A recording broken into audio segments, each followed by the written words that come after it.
Hello, welcome to my channel and thank you for watching. This is Shaun from Zarz Comics and Collectibles and Comics. Uh, just doing my normal Thursday night stream and going to be showing some books that I recently got from C3, which is Comics Curing Cancer, which is a year-long fundraising. Okay, 1 second, let's add. How you going, buddy? Not bad. How are you? Oh, Can't hear you, dude. can you hear me? You muted. Hello? Hello? Can you hear me?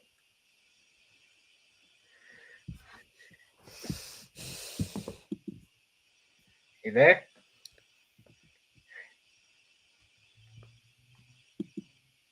Yeah, you like silence? Can you hear me?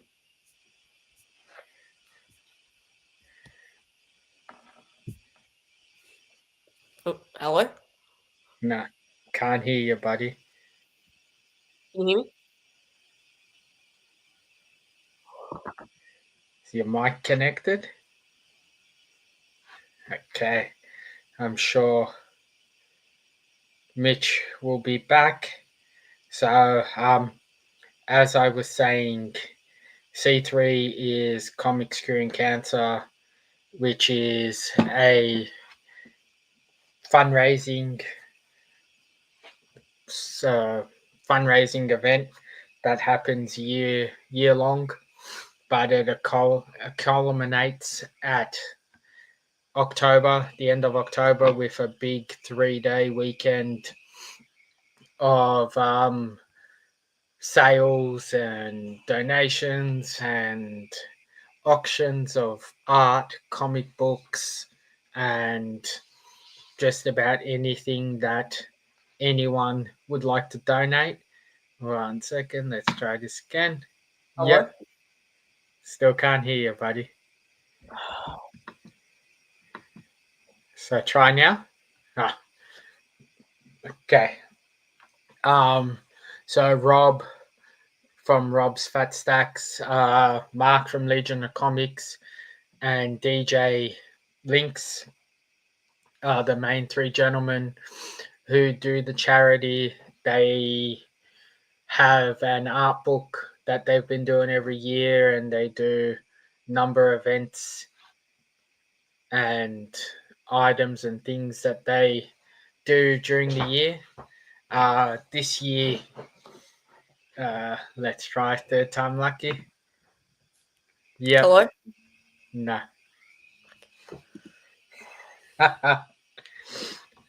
Once, okay.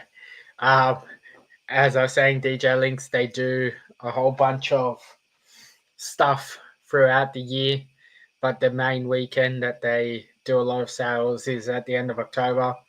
And I was working most of that weekend, so I didn't get too much opportunity to actually buy stuff. But I was lucky enough to get one sale, uh, which was sent to me. It was donated from Durs, collecting with Durs, and it was something I jumped on. I was hoping to try and get some other stuff throughout the weekend, especially considering that postage to Australia is a pain. So I was hoping to get a fair amount to make it easier and worthwhile for them to ship, but ended up only getting the one win. So it's taped really well. So let's get this open. As always, Rob is great at packaging these things up and his communication and just the way he sets things up is always great. So we've got some books in here. So numerous layers of bubble wrap, which is great. So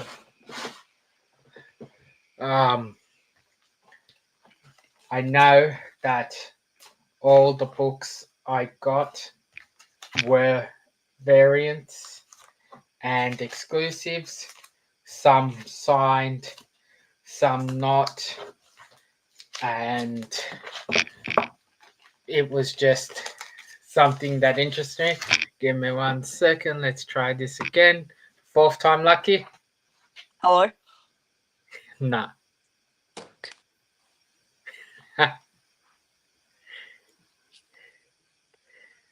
Give me 1 second. Let me try now. Hello? Nah. You sure you got Hello? your mic plugged in properly? Hello? If not, maybe take your mic out.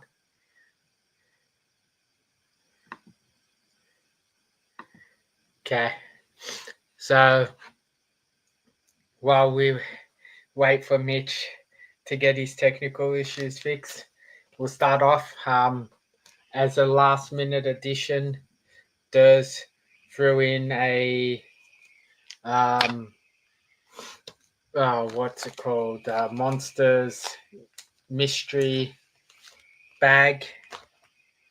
So it was a blind bag with all these covers as possibilities, and we got the She Devil, which is a standard book, A17, comes in a card and a foil. We got the card standard, pretty cool book. Mark Spears Monsters. Okay, next up we have a retailer's exclusive Street Fighter Prime with awesome Chun-Li, Ken and Ryu cover,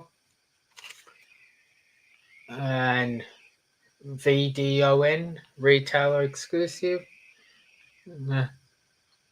How well it shows up in the corner.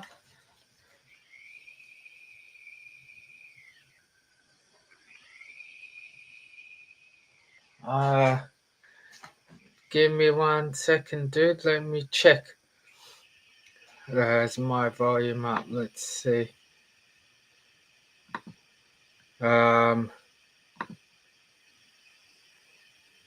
Try. Can you hear me better now, dude? And try again.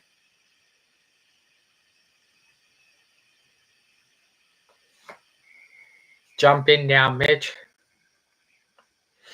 Think I may have fixed the issue.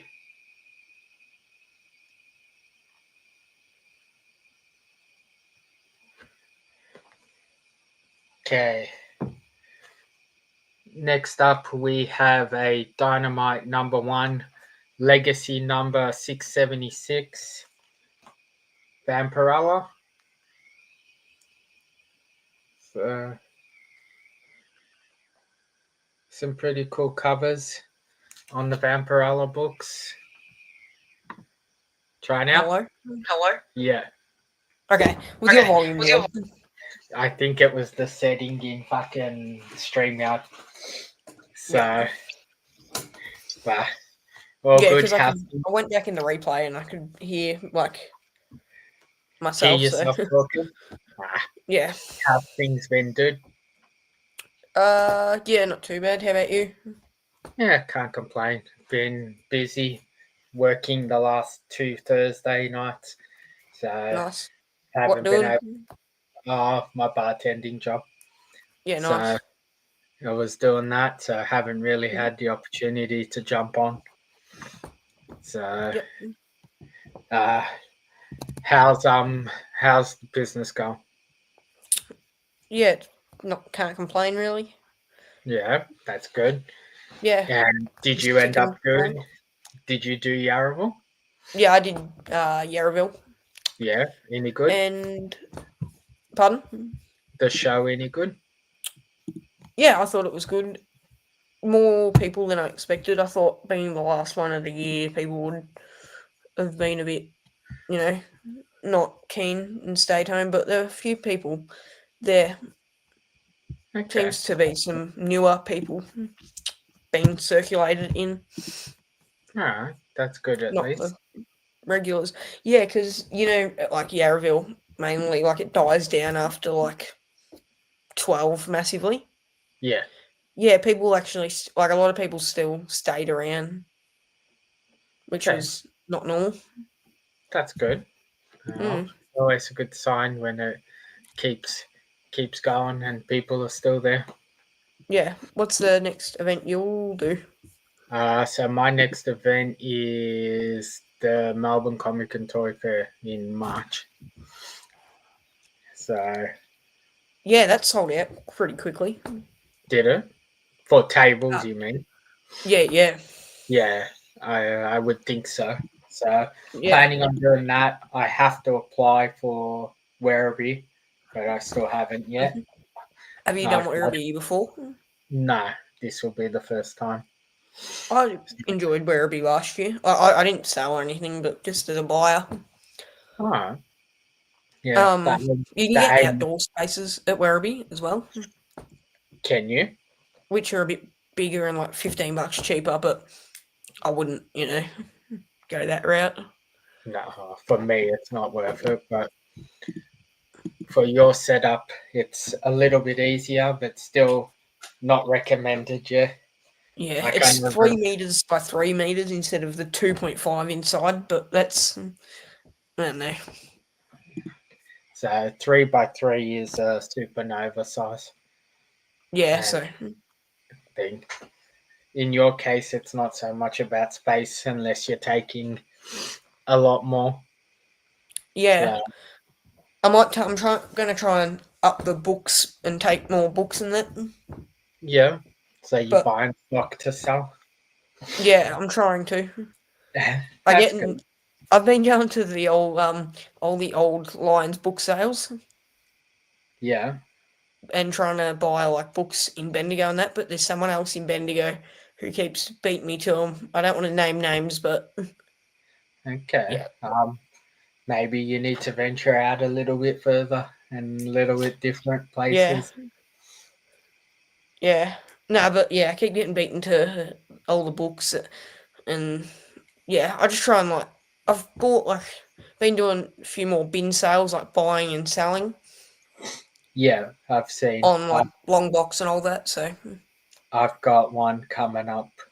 I'm just waiting for the books to come in.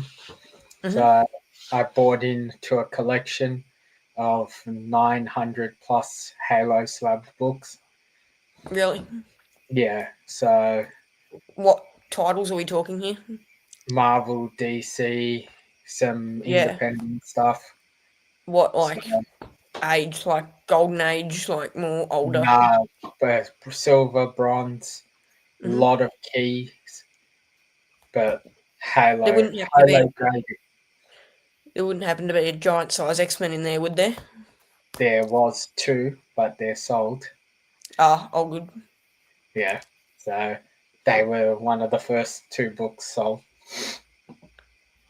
Yeah, So there was a giant size 9.0 and a giant size 8.0.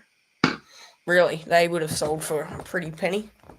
Yeah, well, I bought one for myself, so I'm getting the 8.0, but then yeah, the 9.0 sold, hmm and there's just like my share with the person I bought in with is 478 books. Yeah, someone I know, or Uh, I don't know if you know James. what's his last name? Sorry. Anthony Joseph. Doesn't ring a bell. With pop culture. Oh yeah, definitely know that store. Yeah, so bought Yeah, in with him yeah, and nice. another person. So just waiting on delivery of books. So Yeah, I'm gonna. I picked out about a dozen books. I'm gonna hmm take some photos and list them, and I'm gonna yeah, nice. put about a dozen of the con exclusive books and try hmm my luck before Yeah, Christmas. See how we go. yeah. I'm currently on the hunt for a giant size X-Men. Yeah, I yeah, got a yeah. yeah. Upping your collecting game. Thought so. I don't know. I'm probably like 1/3 of the way there to a 6.5. Okay, that's good. Um, we will chat off air about something. I might be Yeah, able to help you reach that goal a bit quicker. yeah, awesome. Uh, Yeah, I'll finish showing off the books that I got from my comic hmm screen cancer yep. win. hmm So let's do this. We got another Vampirella 674 cover. I'm assuming it's a variant Is for it that to be. Martyrs? No, this is Christopher Priest Ah, and yep. Ivan F. Sylvia. Okay, so now we're at the signed book stage. So I think this is well, not. I think this is the big book in there for me, and the reason why I bid it on this set. So we have a Batman signed variant. So That is this awesome. this is a Alex Ross variant and signed, and comes with the COA. Are you going to get that slabbed? I haven't decided. Not sure. Yeah, that is a I great wanted book. I wanted the Alex Ross signature because I don't have one. So hmm if I don't end up getting something better that I have of his signed, then I might. If not, then we'll see. Mm. So next up we have some Spider Gwen, J. Scott Campbell variants, and obviously signed by J. Scott Campbell. And it's exclusive. We have the white cover, which doesn't come with COA, and then we have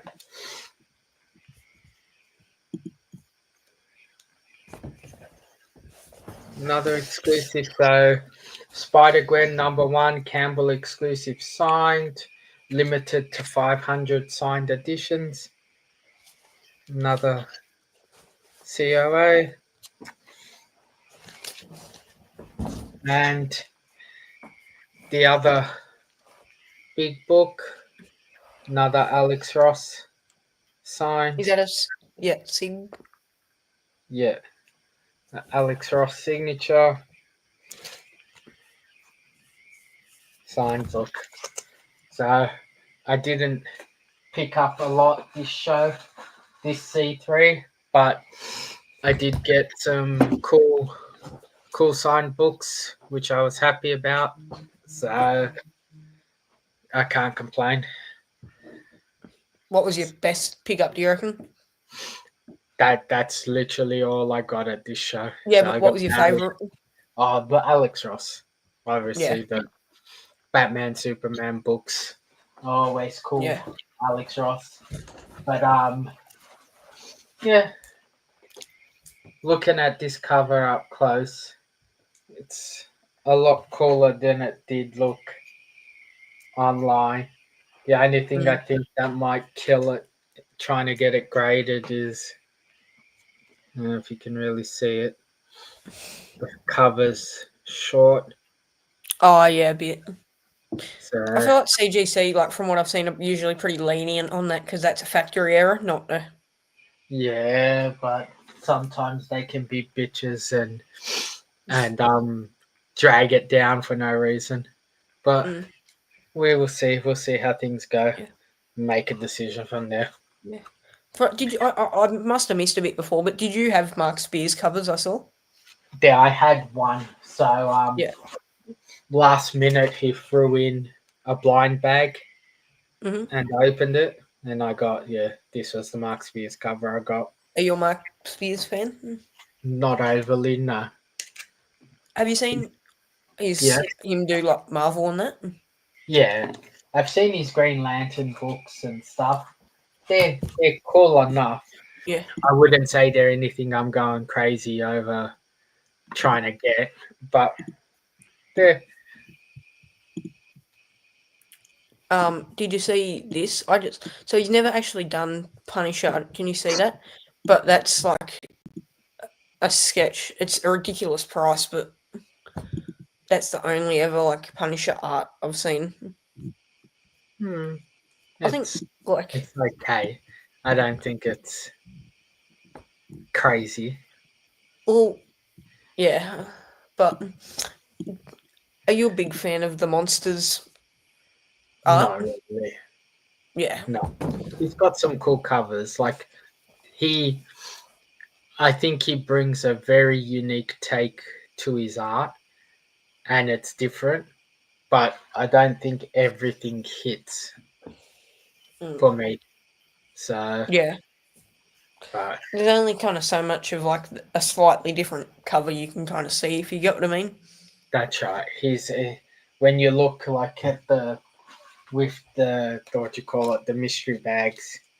Like I give it to him. He's talented to Mm. get. Let me make myself big. He's talented to get so many covers done to be able to do this mystery.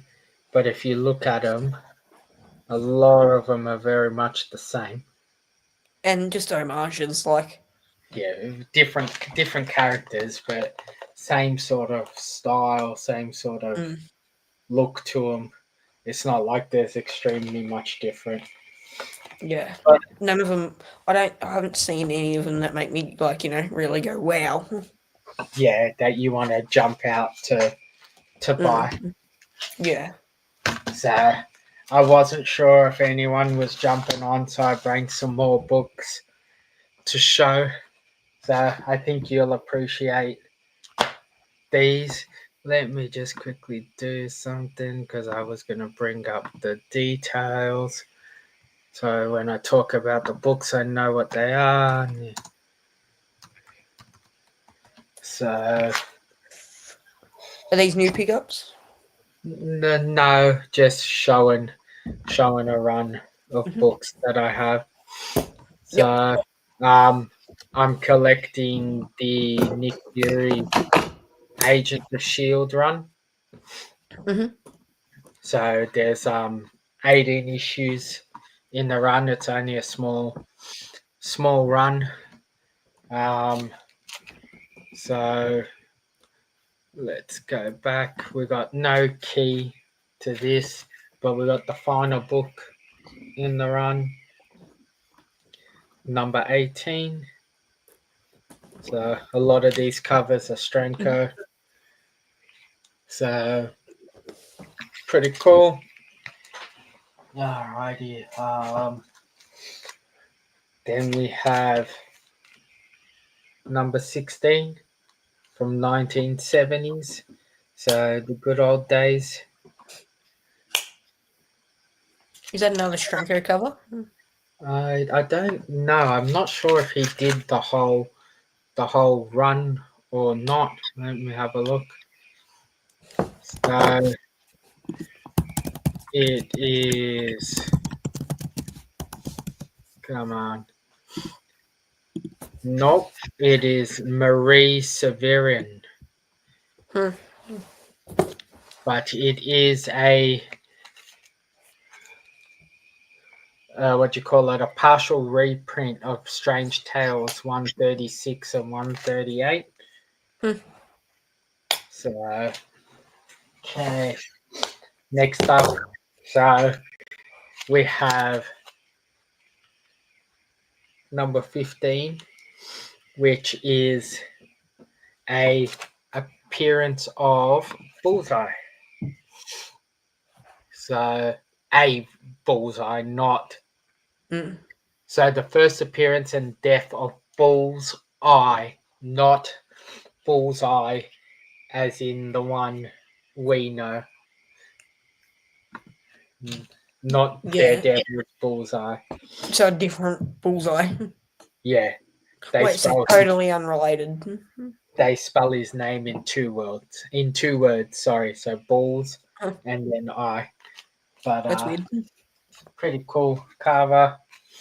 Um, just the artwork on these covers, especially for its Mm. time, the 70s, was pretty cool. Yeah. So we have a number 14.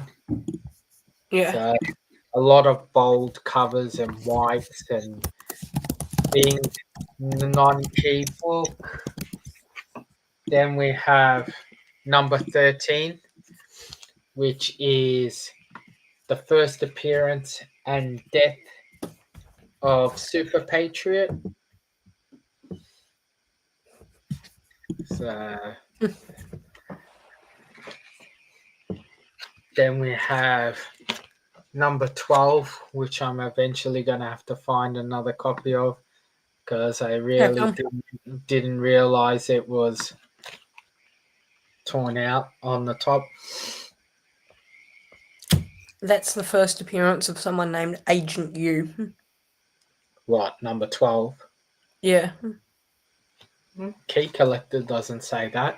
Sure, it's the right 12? Yeah, I'm looking at Comic Geeks. Yep. See that one. Yep. That's the. Oh. So, mustn't be a big enough character for a Key Collector to care. Oh, hang on. This is something interesting about it. The hate monger, which I've read some early Fantastic Four, like from around 40 mark, and the hate monger was Hitler.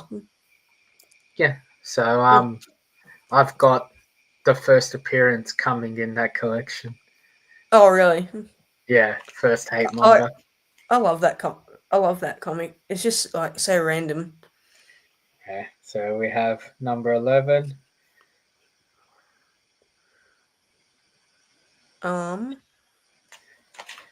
The first million megaton explosion.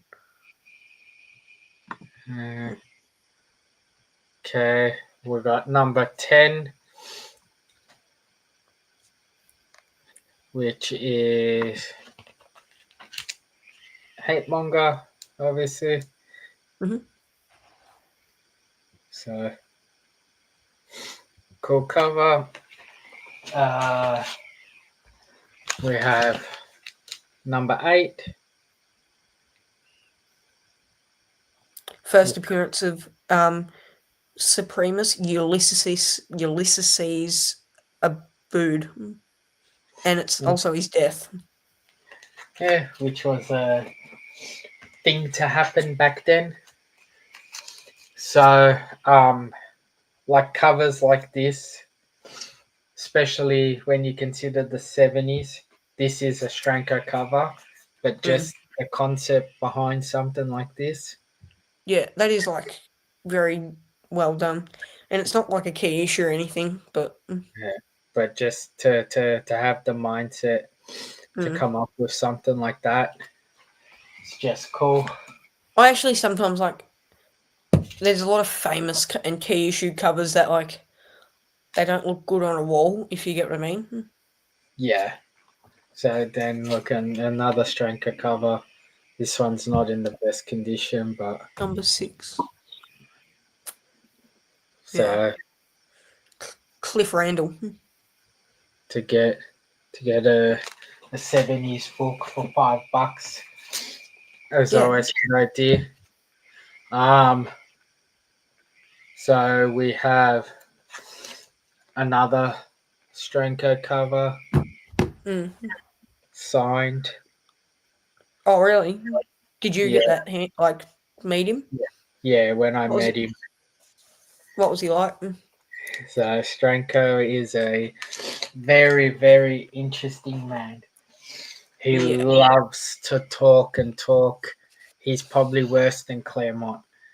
He really. just sits there and talks, but has a lot of great books and art there, and just like I explained to you, Claremont, like you love it when they want to sit there and talk to you, but you also want them to have a limit when they have a line Yeah. built up out the door, Mm. and they don't always do that. Does Uh, Frizen talk for a lot? yeah, Jenny she Frizen? does a little bit, Because not extremely. yeah, I saw a clip and it was at Heroes Con, and like they didn't have a limit, and so someone just brought it up an entire short box of comics for her to sign. Yeah, a lot of people do that with her. Yeah. We got an iconic black and white cover, Mm. number 4. Uh, another Stranker cover, number 3.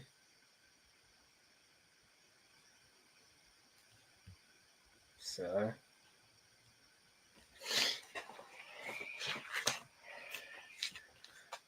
then we have Cool, one of the cooler covers. First appearance. It's the first appearance of that guy, Noah Black. And then lucky last, um, I was lucky enough to pick this up at the show, and it was number 1 in a really high grade, very fine. So this is a book that I might contemplate getting slabbed eventually and Mm-hmm. signed as well by Strenko. Yep. So oh, that's all I bring to show today. So um you you got any more shows this year or you done? No, I'm done. Well and You truly. you shut up shop? Yeah. But coming back next year pretty Yeah. strong. Hang on. You doing more from the start of the year? Yeah. Well, this is what I've got so far. Yeah.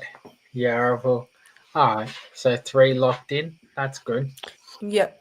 And then I think there'll probably be one in Feb or like between April. Yeah, but Niam put the calendar out early, so locked those ones in.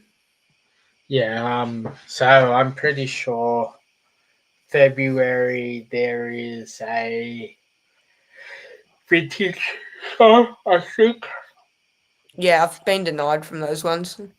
Yeah, Yeah. no, you're not exactly toys and things, so And yeah, apparently I'm too artsy crafty, so I would love to get into them because they are good shows to attend. That, but oh, I know Nova is in April too, and they just announced their first wave of guests. yeah, So they got a honestly, deep like I'm surprised guest. they got some of their guests. Oh, there's no guarantee that they're gonna last to April. Yeah, definitely. Oh, definitely. So they have a Ugh. tendency to announce a lot of big guests right at the front, Mm. and none of them last the test. So They'll refund you the price of the autograph though, but not the price of the ticket. yeah, they're Mm. not stupid, dude. Mm. So Yeah. that's why you should never really rush to buy a ticket unless you're planning on going, no matter what. Mm. Yeah. So it's becoming a compact year next year. There's a show nearly every 2 or 3 weeks. You got Don't get me some, started on the card shows. you got some big shows on the same date, which Mm. isn't great. Mm. Do you know when Card Fest is? No clue. I don't really look at card shows, dude. Don't you know who's running that? No. I'll let you do your research. Well, Yeah, yeah. I honestly don't really pay much attention or care to card yeah. shows. So No, but it is interesting. Like, if you get what I mean. uh, card fest. Did you say? Yeah, Yeah. Let's have a look if I can even find it. on Instagram maybe, but Yeah, that's what I'm checking. Card fest. Card fest AU. yeah. So it's like a Pokemon with a hat. Mhm. Okay.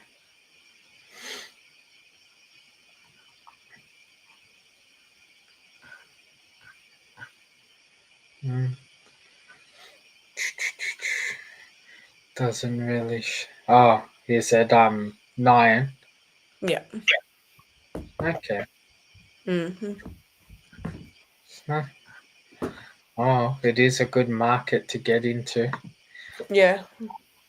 So, but yeah. So he's going up against Metro. So Metro just announced their dates for next year, and Yeah. Nyan has a show in the same weekend. I think it's 9, or is it yeah, it's 9. Let's check. Um, That's keen. uh, yeah, so the ultimate event, Melbourne Comic and Toy Fair in Scoresbury on the 18th and 19th of July is Mm. going up against Metro Comic Con. Depends on guests, really. Like, Yeah, because but they're both competing for the same market, so they're putting yeah, well, themselves they're in a weird both position. trying to. Sorry, I don't want to interrupt, but I was just going to say they're both trying to cover more, like, of everything, I guess. Yeah, but it's also you got one event in the city, one a bit further out. It's either gonna both do well and split people Mm. 50-50. They do one day at each, or it's gonna mess up one person and not the other. Yeah, So it's gonna be interesting year. yeah. Anything like? Are you doing anything next year or Uh, event I've wise got, or? I've got a whole bunch planned. I'm gonna try and get to as many events as I can. Hmm. But so far only the March one locked in. I'll try and lock in Werribee probably Hmm. once we get off the stream. Get Yeah, that done, and then see what I'm gonna do other show wise. yeah. What about future pop cult days of future pop culture? I was looking to get it done for next year, but I haven't been able to lock in the venue yet, Hmm. and I think it's going to push it to try and get it done in time. Hmm. I might see if I can lock in the venue for later on in the year, maybe do a Mm. later event. If Yeah, not, then I'll aim for 2027. yeah. If you don't mind me asking, where were you looking at hosting it? I'm looking in Melton area. Hmm. I'm Yeah, trying to find a big enough venue that yeah, is okay. big enough that I can go into this year and stay in for a few years at Yeah, least. okay. But So not have to change. yeah, keep moving. I only really want to do maybe one show a year.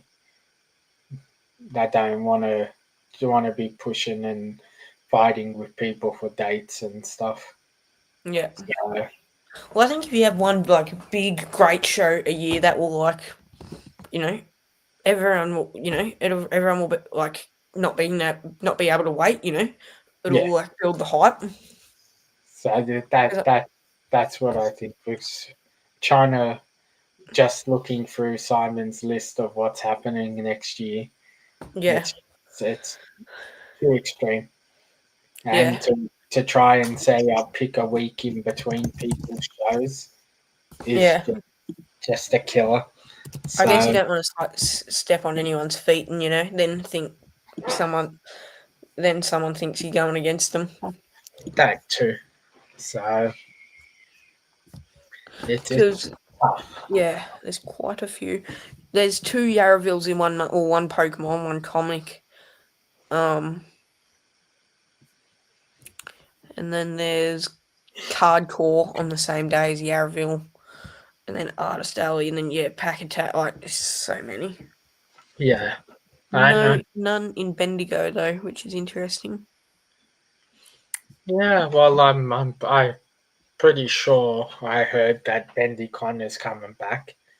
So Yeah, I think this he's running it again. So, so the gentleman who normally runs BendyCon is pretty good. So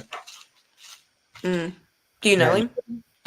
not personally, I've met him before because I did Yeah, BendyCon a long time ago. It was one of the mm, first main shows I did, yeah, and I had no issues. Like I said, he's a mm. pretty decent guy and Pete.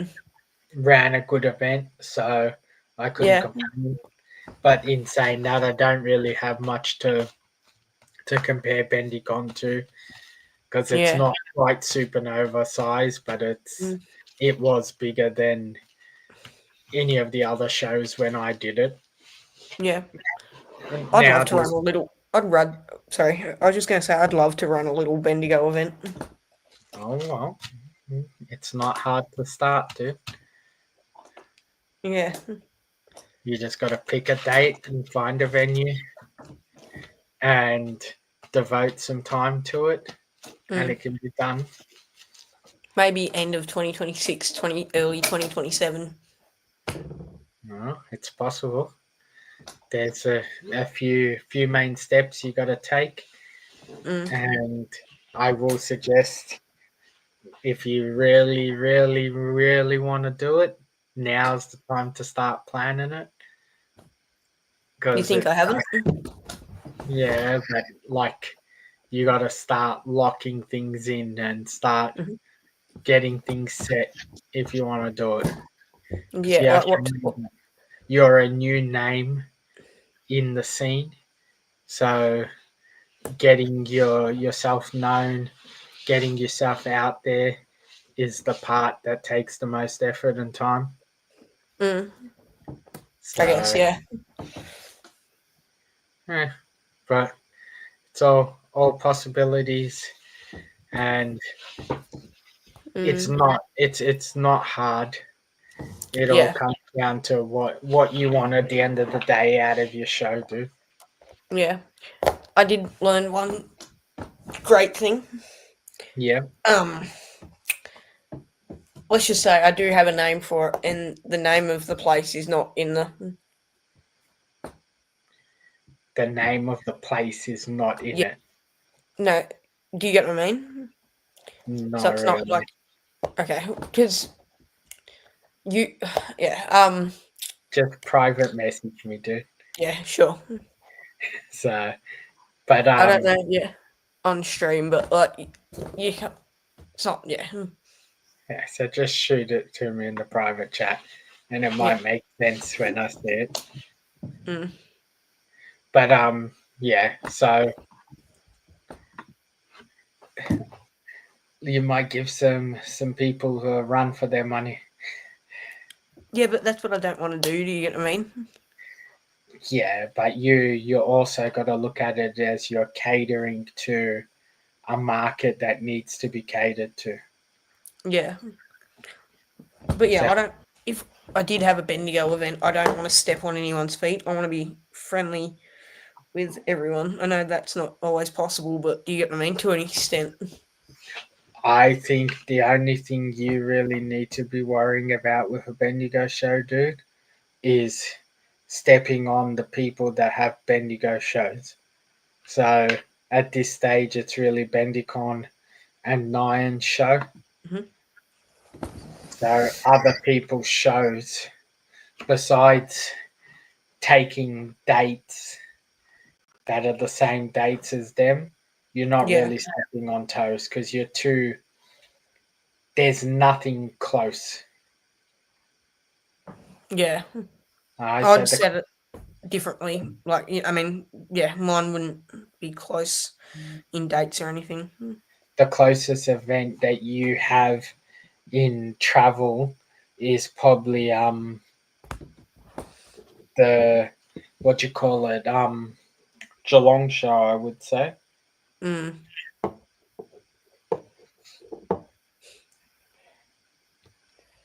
Just I think there might be something along the same lines Okay, around. wait, really? I think so.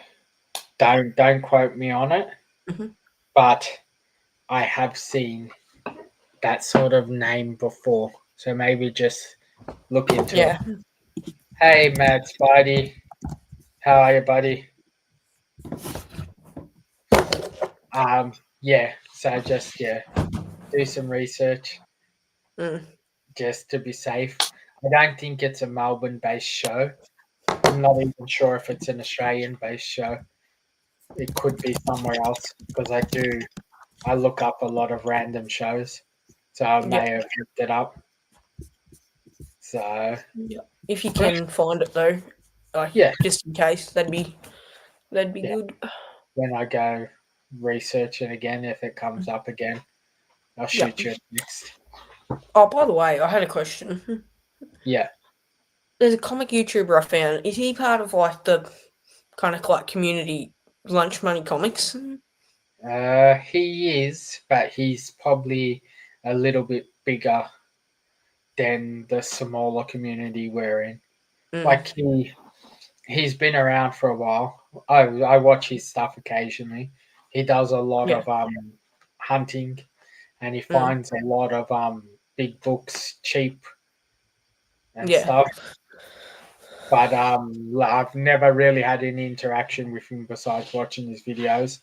But Yeah. some of the American guys have a bit more interaction with him. Mm. And I, then I yeah, I don't know there's like I Uncanny don't know. Omar and all that. Yeah, I don't know if Simon, have you ever had any interaction with Lunch Money?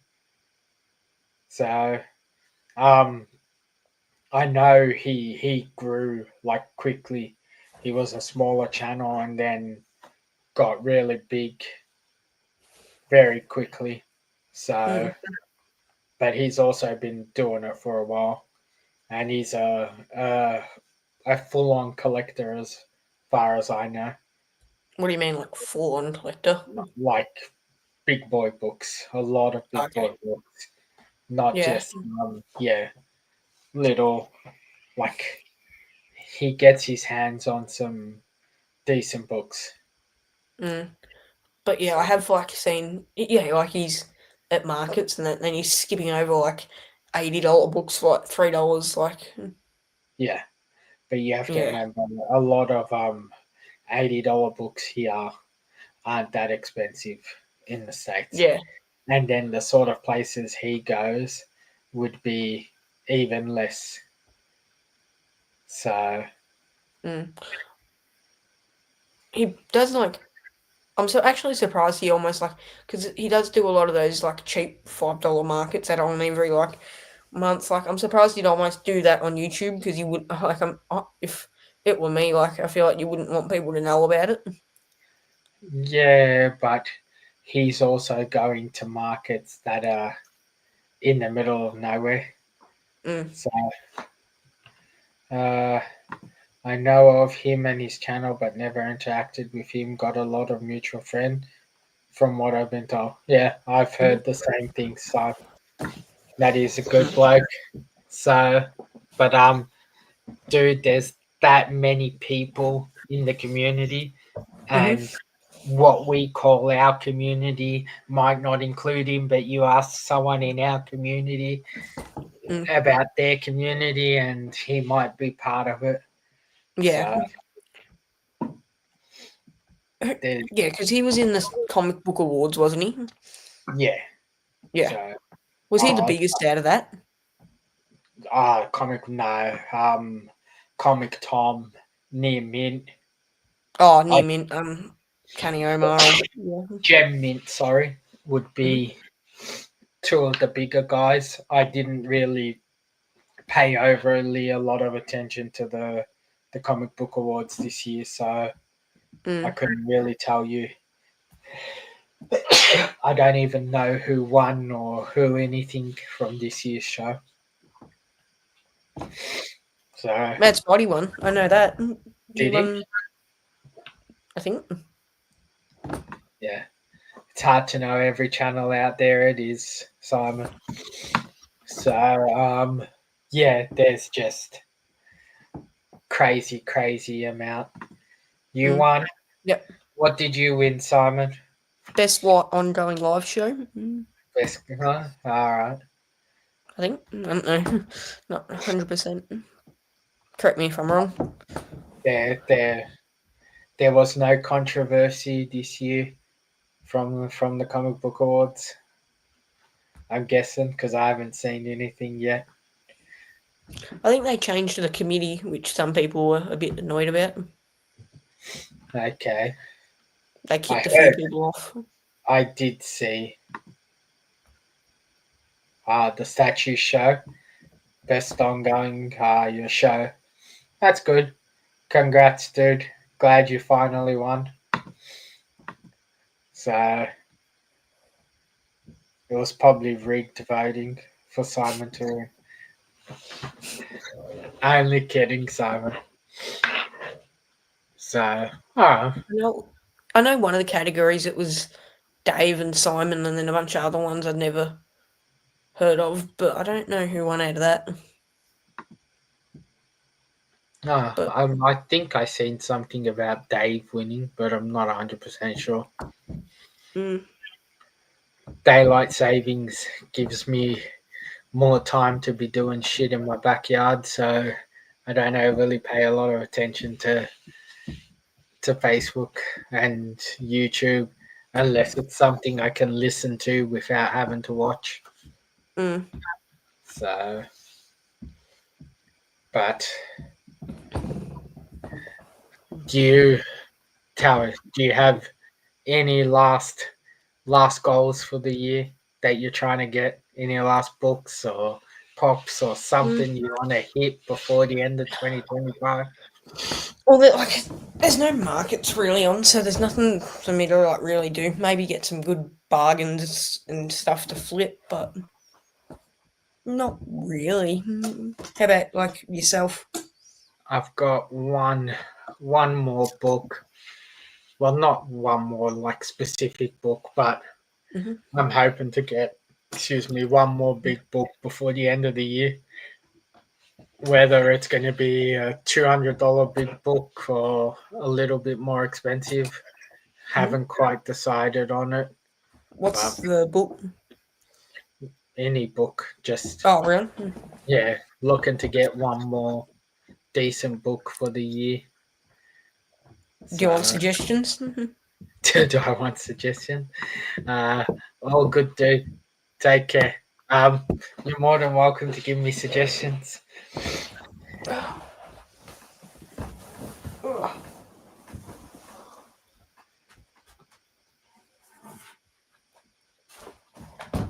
Already got it. Oh, well, you'll probably already have it as well. Yeah. All right. Well, Is that the first or second race? first, I've got the first, the second, the third. I'm chasing the fourth. not keys, but cool comics.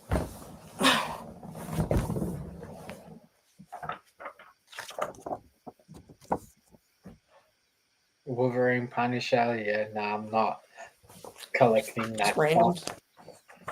Pardon? Not collecting that stuff. I am trying to work on the so it depends what you call. Technically, I have the first appearance of Wolverine, depending on which book you call it. Well, so I'm guessing you have a Hulk 180. I have the 180, yeah. So I am Yeah. working on the 181. If I Mhm. can get that, then I have both.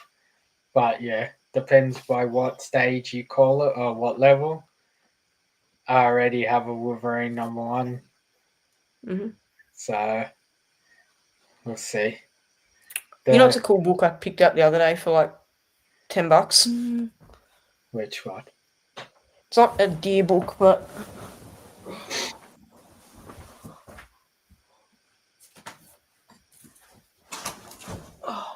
Yeah, I've got that too. yeah, they did a few of those covers, didn't they? Yeah, there is. Mm. There's not much else. I got a Oh, lot. Yeah. I didn't have anything to say. I was gonna say a lot of those smaller key books, like minor Mhm. key stuff. I have a lot of them. That's Mhm. why I'm trying to work on some things a little bit bigger because I Do you have keep any getting. Yeah. um any small Batman keys? Do I have any? Yeah, What's small Batman key to you? I don't know, like the first appearance of Venom, Venom from Batman. like the drug Venom. Oh, the drug Venom. I Yeah. don't know if I've got that. So I've got first Batgirl. I got first Poison Ivy. Mhm. I've got first Ra's al Ghul. Um, The Neil Adams cover. yeah. Yeah.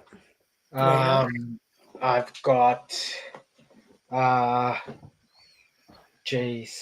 Batman. So like I've got the Killing Joke. Mhm. I've got the Alex Ross, the the the Harley Quinn Joker dancing cover. Mm. I have first meeting of Batgirl and Dick Grayson, Robin. So I do have a few, and I've got a Yeah, bunch. first Nightwing. Yeah, Yeah. I've got a bunch coming in those books I bought. Yeah. Are So you gonna sell any? selling all of them. Oh, really? Yeah, the whole Interesting. point is to sell the books. Mhm. So yeah, um, Are you gonna do like a bin sale or something? I'm gonna do some in a buy Yeah. it now sale, Yeah. and then some thing like I can tell you some of the books I got. Give me a second. Um, where is it? Um, uh, wrong list. Where is it?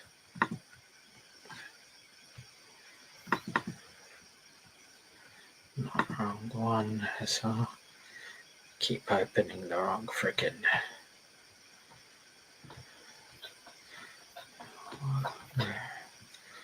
Where is it?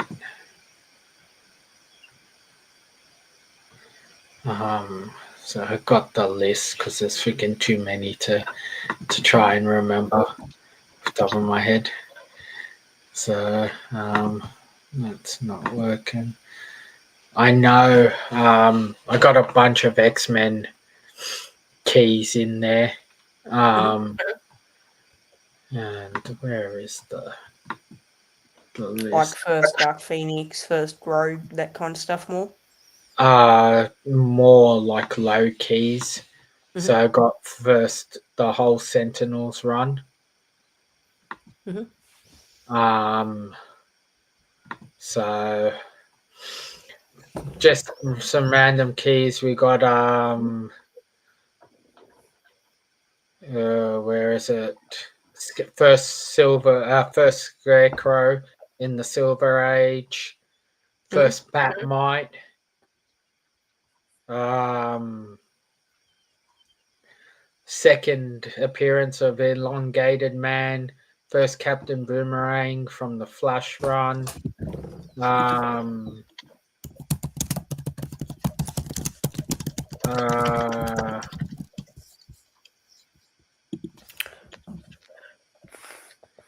First Guy Gardner, Green Lantern, first John Stewart, coming, first Really? Dr. Polaris.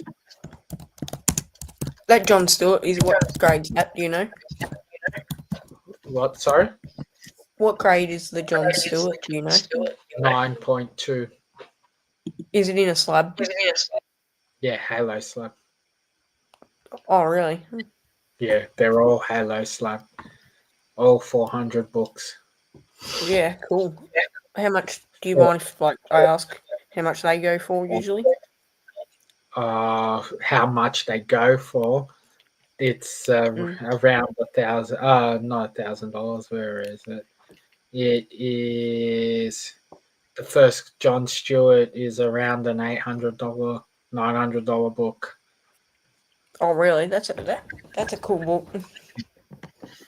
So got first Sonar, first Goldface. Yep. I'd definitely love to First see what you put on the John Stewart because that is a very nice book. I'd definitely be. Yeah. First, so first Dolphin from DC. First Blue Kryptonite. First appearance of Future Men. First cameo of Darkseid. First Inhumans. First cameo appearance of Mary Jane Watson. First Gwen and Harry. So Gwen Stacy and Harry Osborn. Yeah. First Rhino. Do you have Death of Gwen? Yes, I do have Death of Gwen. Death of Green Goblin. Do you have like first Punisher in the mix? No first Punisher in this mix, no. Yeah. So got the first black costume. So it's 252. Yeah. The whole run of Venom. So first cameo, second cameo, and first full Venom. And Lethal Protector. No, in his actual first appearance. So 298, 299, and 300 of Amazing Spider-Man. Then I have first Morbius, first Jigsaw, Death of Kraven, first Deathlock, first Swordman, first Whirlwind, are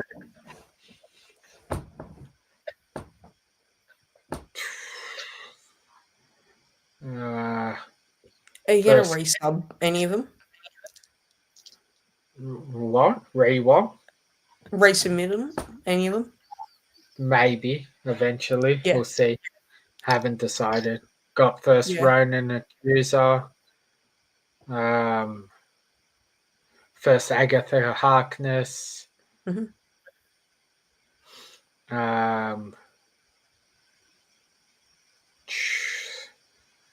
First Galaxy Master. First Thanos. Some other books like Punisher #1. Punisher for his first ongoing series. The Zek Cup, yeah. So we got the Silver Surfer #4. So the Thor versus Silver Surfer cover, the iconic cover. Yeah. What grade? In a 9.0. So probably like an 8.5 CGC. Depending on how they go, an 8 maybe. That is First incredible. Eternity, First Contessa, Hmm. Prototype of the Watcher, First Red Skull and Silver Age, Yeah. the second appearance of Hawkeye, the first Hmm. appearance of Wasp, um, first Dracula and first Van Helsing, Hmm. uh, second appearance of Juggernaut, the first appearance of Sentinels and Doctor Trask, Hmm. Master Molds, the Thing, first Do you have a New Gambit. Mutant 98? Not in this bunch. Mm-hmm. We've What also grade's got the Gambit? the the Gambit is a 9.6. Mm-hmm. So Hey, I don't want to be rude, but I might have to fly. I'm pretty knackered. oh good dude. Yep. In Thanks. Street Fighter. Dude, I got one Street Fighter book for you. Here, look, Simon. Street Fighter Prime.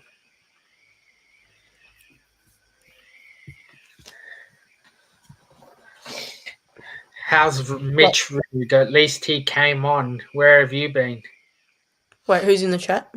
Simon?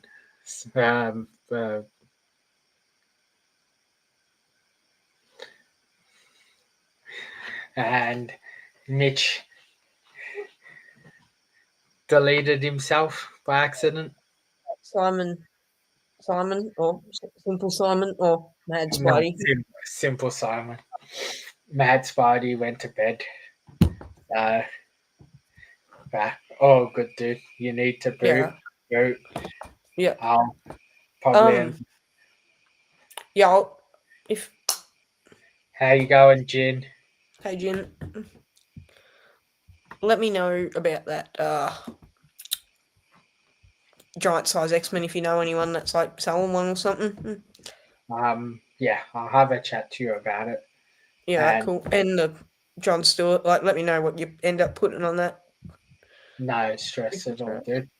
All right, cool. See you later. Well, take care. Bye. See you, mate. Okay. Well, I hit the hour mark, which is better than I've been doing lately. So that's good. I don't have any more books to show, and I don't think anyone else is jumping on. So I might cut it here. Um, Thank you to everyone who watched and was in the chat. Thank you to everyone who catches the replay. Um, you want a link, Bubs, if you want to jump on? I'll stay on for you because Simon doesn't jump on anymore. He's too busy. You're more than welcome to jump on, Jin, if you want. Happy to stick around. I just didn't prep too many books to show. So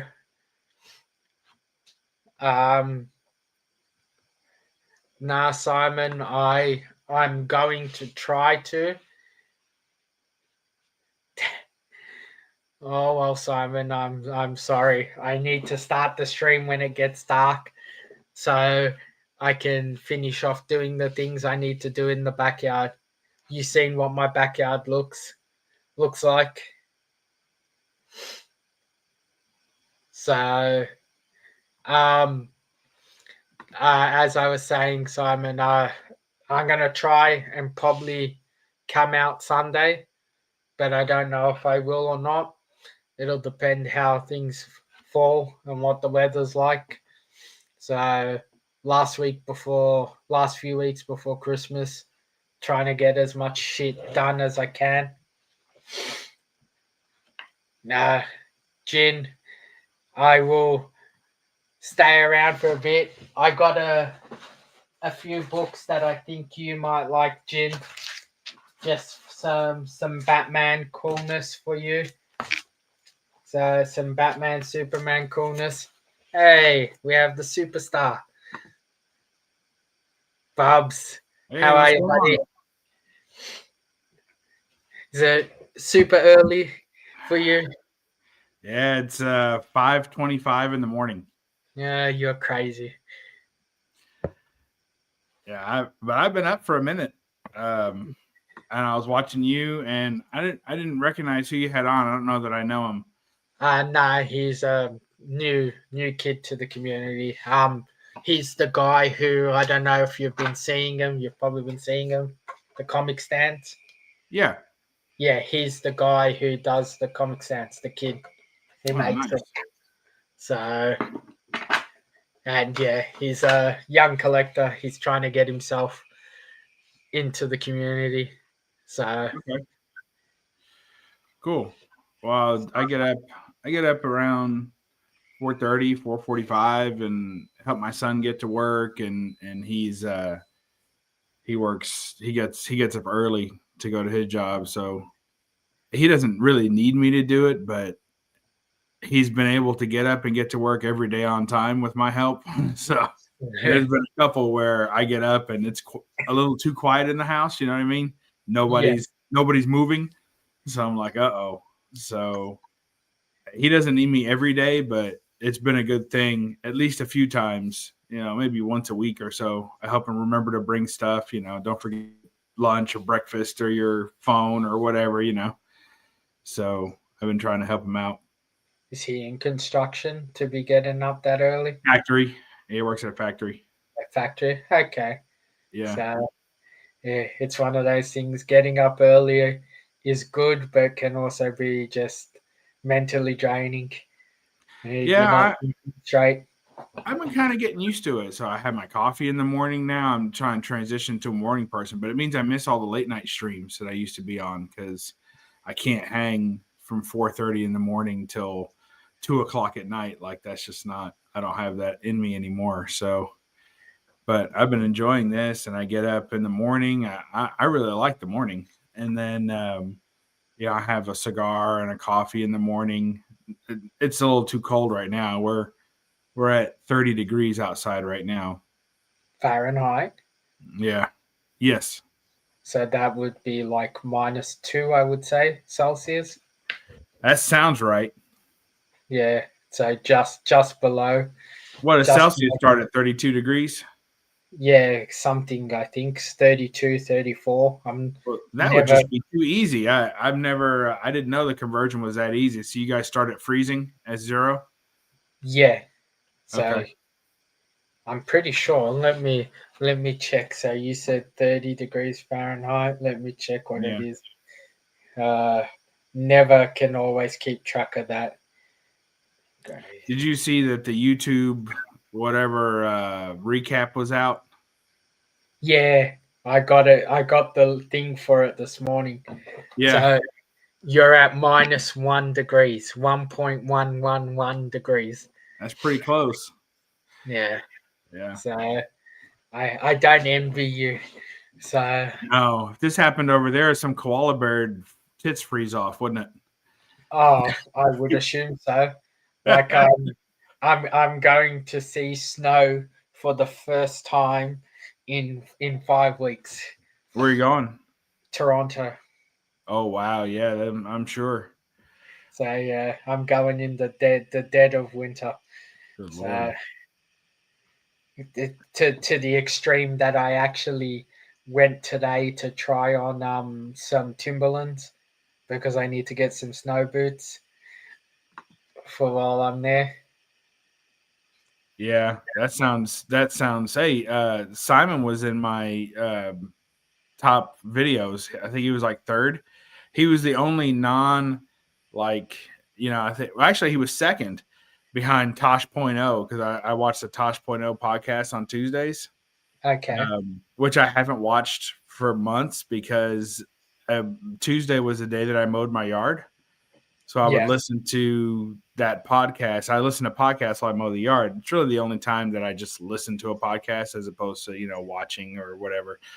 So that was at the top of my list because every Tuesday all summer long since like April to I guess September. I listen to the same show every Tuesday, and I'm not usually that good, you know. And it's long; it's like over an hour. So, but he was he was my second most watched YouTube channel for the year. So that was pretty good. Is that because he still owes you money and you're making sure he's creating content to get paid? No, it's more like you watch to see what else he's bought and just got pissed off that he's still spending money without paying his debts. Yeah, it's more like that. Okay. Spent about 6 months like that one year. No, So, no. you keep track of him like I do? Yeah, you got to watch him. You got to watch him. Oh, no, he didn't. I think we're square as far as I know. If not, he got lucky because I forgot. Yeah, the gas bills. We don't have gas at my house. We're all electric here. So okay, that would probably be helped. better for you. Well, the electric bill goes up in the winter, but you know it's cooling us down in the summer too. So it's just always up. Just stays that way. What's Hey, up, man? madam, is solar panels a big thing for you? No, we don't have them here. I mean, we have some people have them, but not very many. It's not very big here. Okay, because at the moment here, that's the big thing they're pushing, trying to get everyone on solar and batteries. So when we they have those here, but it's usually reserved for conspiracy theorists. okay, yeah, Who think the Earth is flat and the whole world's going to hell tomorrow. You know, so they have their little ammo bunkers and their solar panels and their water tanks, their gravity fed everything. You know, yeah. that's how it goes. I wouldn't think that solar panels, like, I get how it can be, it can be beneficial, but I don't think anyone has the right size battery and the right size panels to make it self sufficient. You know, when I was in Israel for a little over a month, and that was the first time that I had experienced solar power on a wide scale. You know, because every building had like a water tank above it, and every building had solar panels across the roof. Okay. But what killed me was I didn't. It was said to teach me how to use it, but you got to walk in, you got to turn it on first to where it starts heating the water. So, and then you take your shower, and it got hot, but I mean, it was you were like on a timer. Like, you better hurry up. If you're somebody who likes to stand in the shower and think about your life, you don't have time for that. Like, you gotta you gotta get what you gotta do and get the hell out of there. You're gonna run out of hot water. Yeah, see here we've had solar hot water. So for the last maybe 8-10 years, when you build a new house, you had to put one of two options in. So you either had to put a solar hot water system or you put in a water tank, which Oh, does work. the flash tanks. Yeah. So for Yeah, your thing, and so but the solar hot water here works is it's still a gas hot water system, but it goes through the solar panel during the day and it just keeps cycling to heat it. right. And then you have a big tank, which is like, I think, about 200 liters or 300, 400 liters tank, Mm-hmm. and it just keeps the water hot for you. So Look at that tree. yeah, you getting ready for Christmas? Yeah, yeah. We put it up this past weekend. Okay, Simon, since you want to bitch and say I'll tell you later, you owe me $2,000. You happy? I just came up with a price for you. And Jin, I don't think you owe me any money to be complaining. There you go. There's the tree so far. I'm not finished yet. Well, we don't have any presents under it. Oh, it's 2 days. We're 4 days into December. There's my. I wrapped the paintings. I'm making them look like presents hanging on the wall. There's just some original art I keep up That's in the cool. house. Yeah. And then there's some happy little reindeer and a little snow girl. And then there's John McClane Yeah, jumping from the clock. jumping from the clock tower.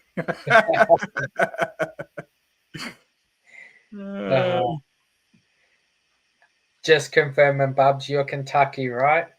Yeah. I'm in Kentucky. Yeah. And So we got some Mitch G. is asking, is that art a reference to the jealous girlfriend? Yes. So I sent the artist. His name's Dave Acosta. He draws Vampirella. He's an artist, not Vampirella. Elvira. He's an Elvira artist. So Yeah. he's been doing Elvira for, I don't know, 5 years or so.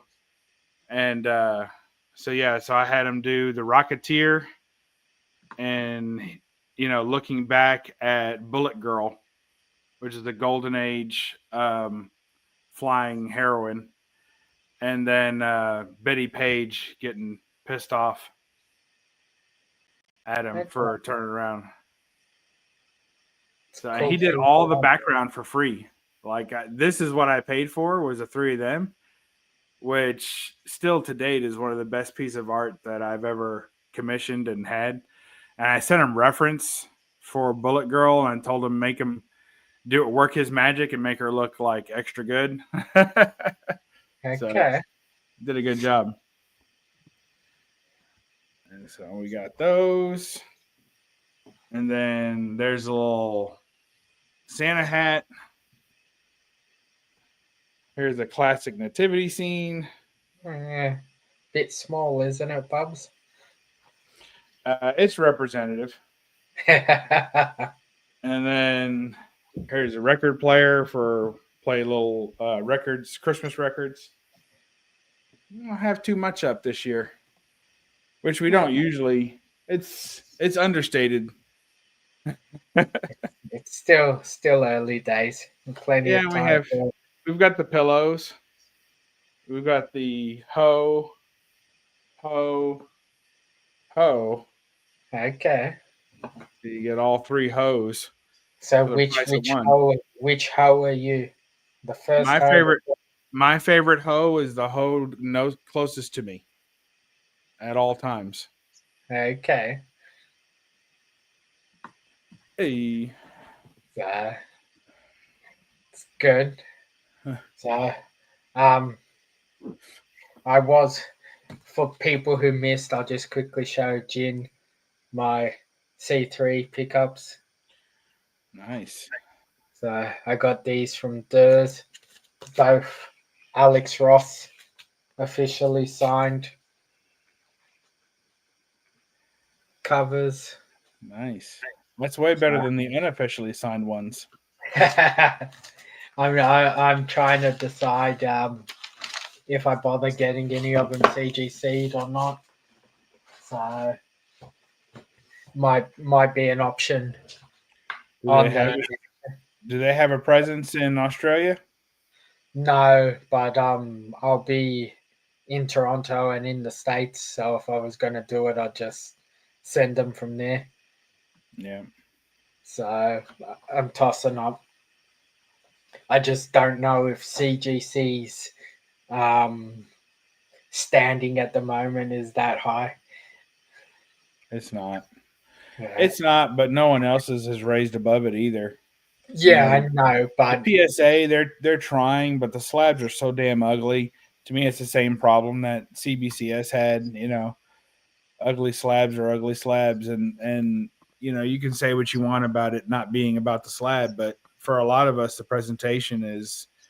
I could care less about the grade most of the time. I just like the presentation of the encapsulation, and I like the registry is fun to play on, and there's things about it I like, but when you hand me an ugly slab, that kills the majority of what I was after.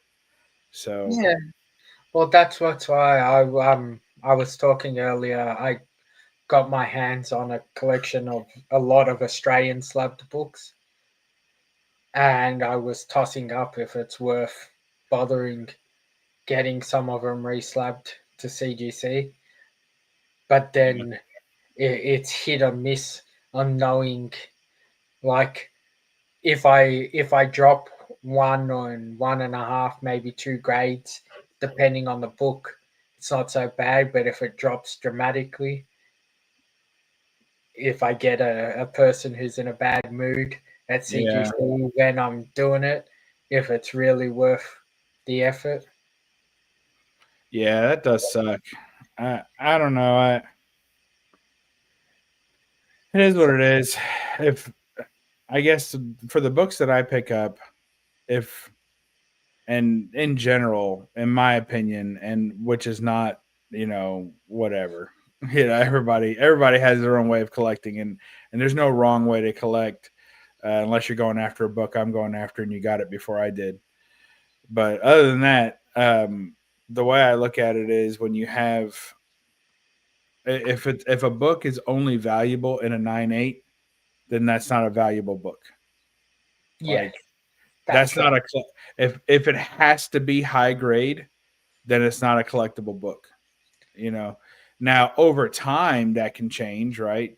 Over time, but if you go to the CGC census and there's hundreds of a 9.8 book, and that, or thousands in some cases, right? I Yeah, mean, is that book really really collectible in any other grade at that point?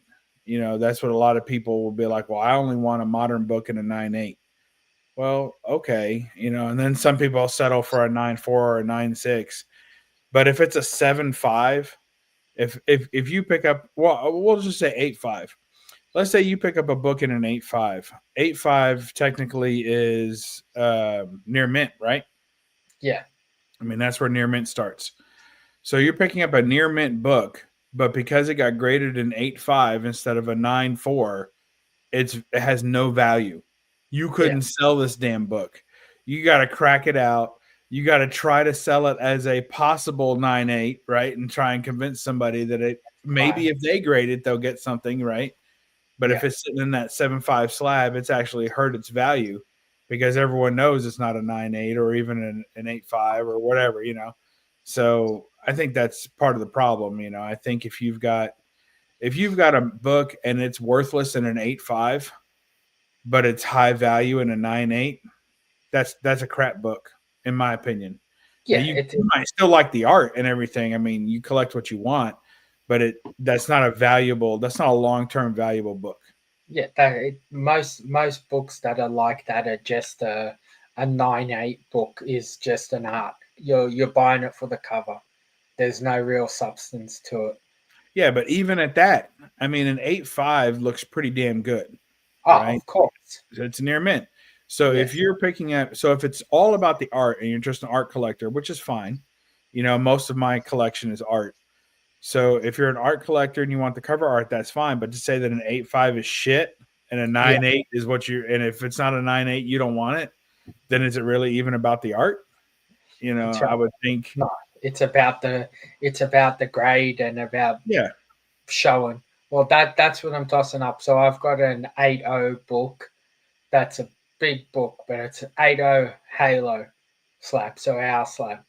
So Hmm. if I was to be getting, say, like a 7 or a 6 in a CGC, I think the price jumps dramatically compared to the Halo. But if I Hmm. was dropping under that, then it's a big difference. But I've seen a shit ton of CGC slabs compared to Halo. I don't think the guy here was grading out of like, what do you call it? Like, he wasn't overgrading just because he Hmm. wanted to. Like, there might be a few things he may have been a little bit more slack on, but I don't think any of our Halo Slab books should come more than 1.5 grades lower in a CGC. Right. But it's not a risk you can take, Yeah. especially if we have to send books. For me, it's not so bad if I bring it when I'm going to a show, get it done in the weekend, and bring it back with me is one thing. But to have to send it there is going to cost me around 220 all up to send the book, get it graded, whatever hike they're going to give me for it being an expensive book, and then Yeah. to take the risk of it coming back a stupidly lower grade. So is it a con in Toronto that you're going to? No, so I'm going to visit my partner. Oh, okay. Yeah, So when you go up there, yeah, I mean, there's on-site grading at some locations here, and that I guess that makes it worth it, doesn't it, for you to yeah, just pack it home? that up, but even like I can send it.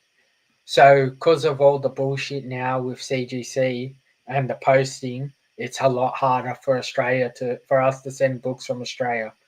They recommend sending them through Asia, through Hong Kong. Oh my gosh. And if we send them to Hong Kong, it works out being, I think, the Dave from Still Only 35 Cents worked it out that it ends up costing about $100 more for us to send it to Hong Kong than it would for us to send it to the States. That's ridiculous.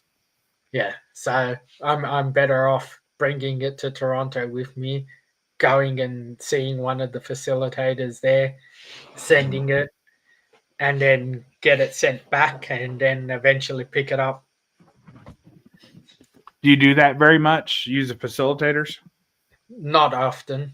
Like I've me physically, the first time I ever got a book CGC'd for myself or anything was at Heroes Con. And it wasn't even myself, it was the two for Simon and Sarah. Oh yeah. So Who have I'm, yet to I'm thank you. yeah, no, Sarah has. You don't put Simon and Sarah in the same category. Right, my mistake. Yeah. But yeah, I'm not big on getting books slabbed. It's only just because it's uh a book that I'm gonna keep for myself. Right. No Yeah. stretching. So uh it all depends how long Bubs is gonna stick around, and if you wanna jump on, I'll wait for you, madam. So yeah, like CGC, even like Halo. I've only ever Halo slabbed our slabs once, and that's when I met Stan Lee just to get the books. Like I figured it's people might accept that Halo said it's an officially signed book being there more than it just being signed. So I got them slabbed, and then now that PSA is around and the other one, no problems, madam. Yeah, now it doesn't make a difference because I can get them all verified either way. Right. So Yeah, with the same label color, no less. yeah, pretty much. So it's I get the whole CGC thing, but just the stories I've been hearing lately and everything just makes me want to think twice if it's even worth it. Well, I usually have my subscription renew about this time of year. I forget when. I don't know if it's. I thought it was November, but I guess it's later. I guess I was dragging my feet last year, so it might be January, February now. But whenever it renews, and you get that credit, you got like the $250 credit or $150 credit or whatever the hell it is. Then I use that to submit a batch. So, Okay. and this year it's going to be signature books. So even though I still have some Golden Age books that I need to send in for my registry hunts, but they'll be I got a lot to do this year as far as slabbing goes, but I'm going to cut down the cons that I go to this year again. Keep slashing them. So this year I'll probably only do I'll do Heroes Con, and then I'll probably go to I do Heroes Con, Lexington Convention, which is my local convention, and probably Collector Summit in Dallas. So I'll probably only do 3 cons this year. And the other 2 as big as Heroes or on a smaller scale? Well, Lexington is a little smaller than Heroes, but it's pretty big. And they just cost so much now. Like they're running off the good dealers. You know, Okay. they keep raising the price. They think they're Heroes Con. They keep raising the price for tables and admission and everything. The prices go up every year tremendously, and you're still only pooling the same amount of people. It's not like they're dragging in a ton of people. It's always a fairly comfortable con, and the price has just gone crazy for it. So it's not. I don't recommend. I try to recommend people to go because I want more people to go. But realistically, for the price, even the vendors all tell me like, I don't think I'm going again next year. Like they tell me every year, I don't think we're coming back next year. And the feeling when you're walking around like late Saturday or early Sunday at the con, and all the vendors are like, you've been a vendor, you know what it's like when the reality has set in by Sunday morning that you just want to leave because you want to cut your losses at this point because you're so freaking sick of it. And then Sunday, the bargain hunters show up, right? And they all want to make a deal and get your stuff for half price and then tell you what a bad weekend you're having. They're like, oh, come on, sell it to me. Nobody else is going to buy it. Come on, the show's over. Why don't you sell it to me, So not good, Yeah, I think that like our show here, to prove how stupid it is, we have one show called Oz Comic Con, which happens in June, July, whatever it is. We had 3 comic sales at a Comic Con. Wow. And like those 3 sellers at their max of books was probably 1 seller from Heroes Con. Yeah. Yeah, So, Heroes is on another level, really. I mean, it really is. It's hard to compare any con to that as far as books, as far as how much booksellers there are.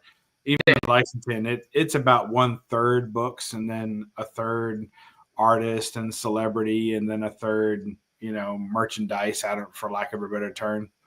I haven't been to obviously that many cons in the States thing, but I would say that C2E2 probably comes close to booksellers.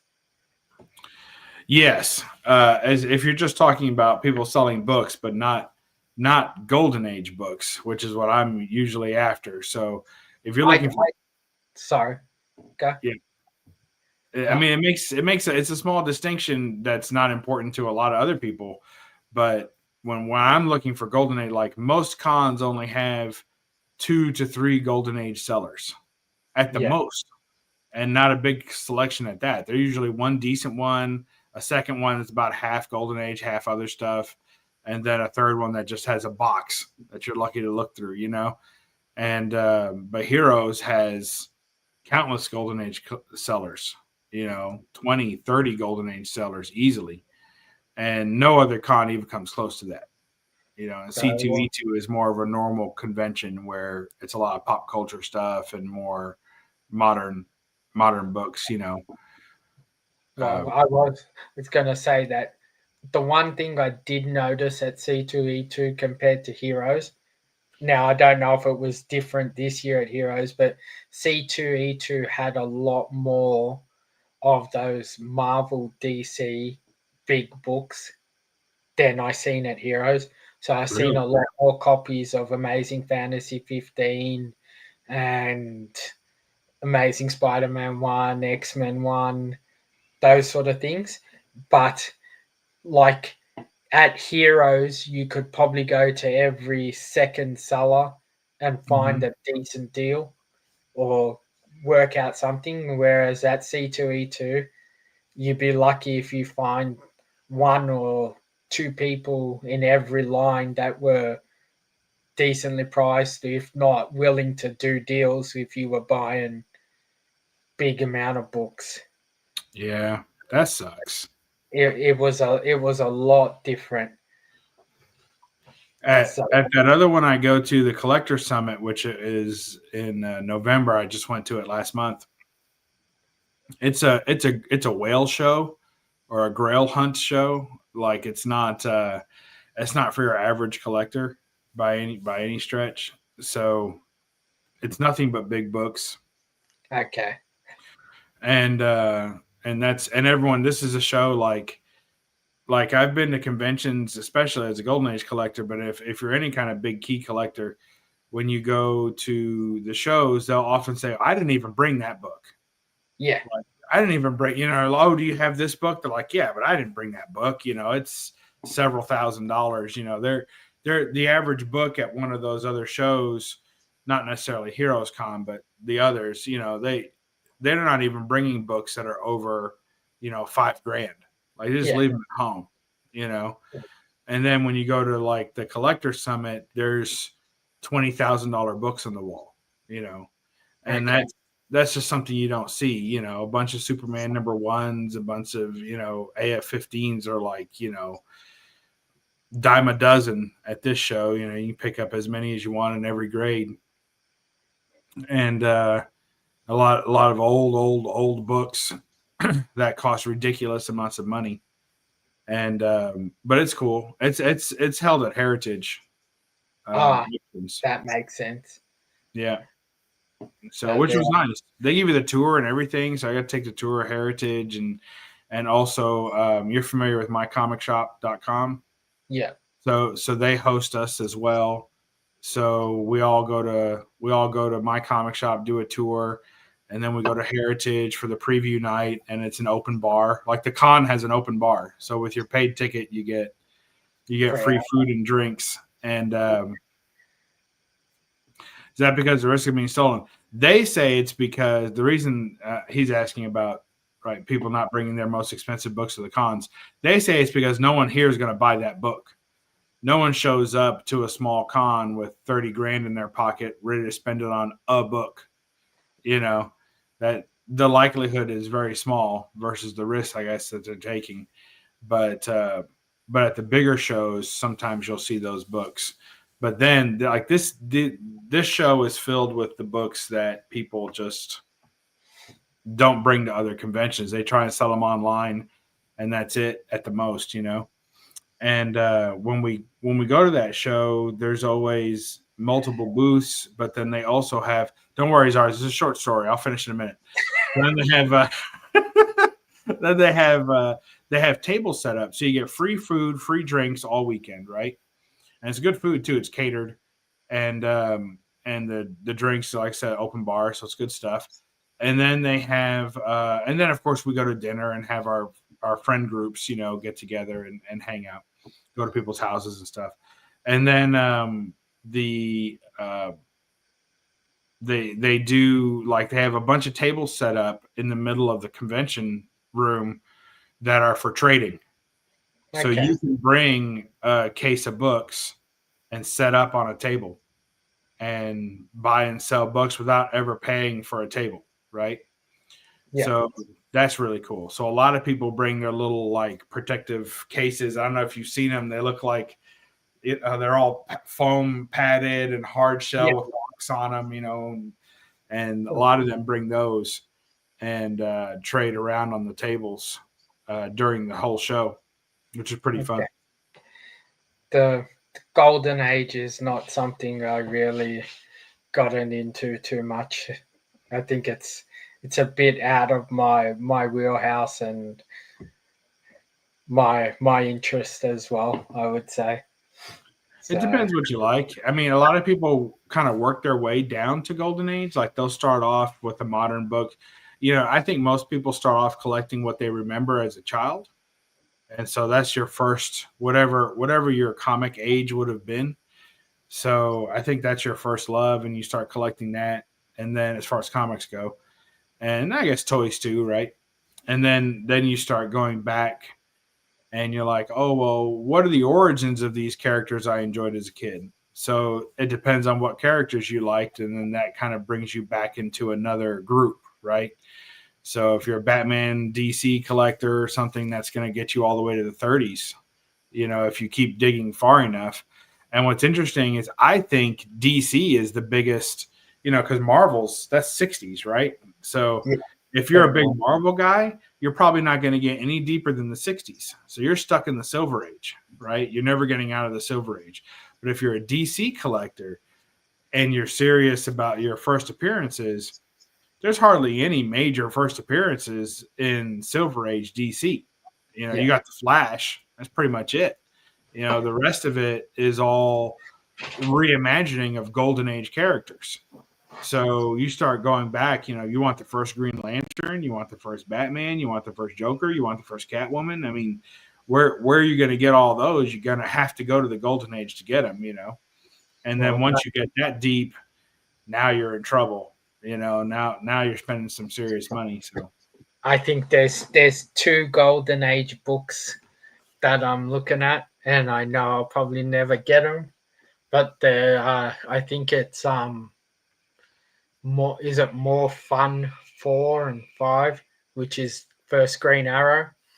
Oh yeah, They're the 2. They're only 2 like Golden Age books that I would contemplate. See, I'm lucky. I'm not a Batman fan. I'm not really a Spider-Man fan.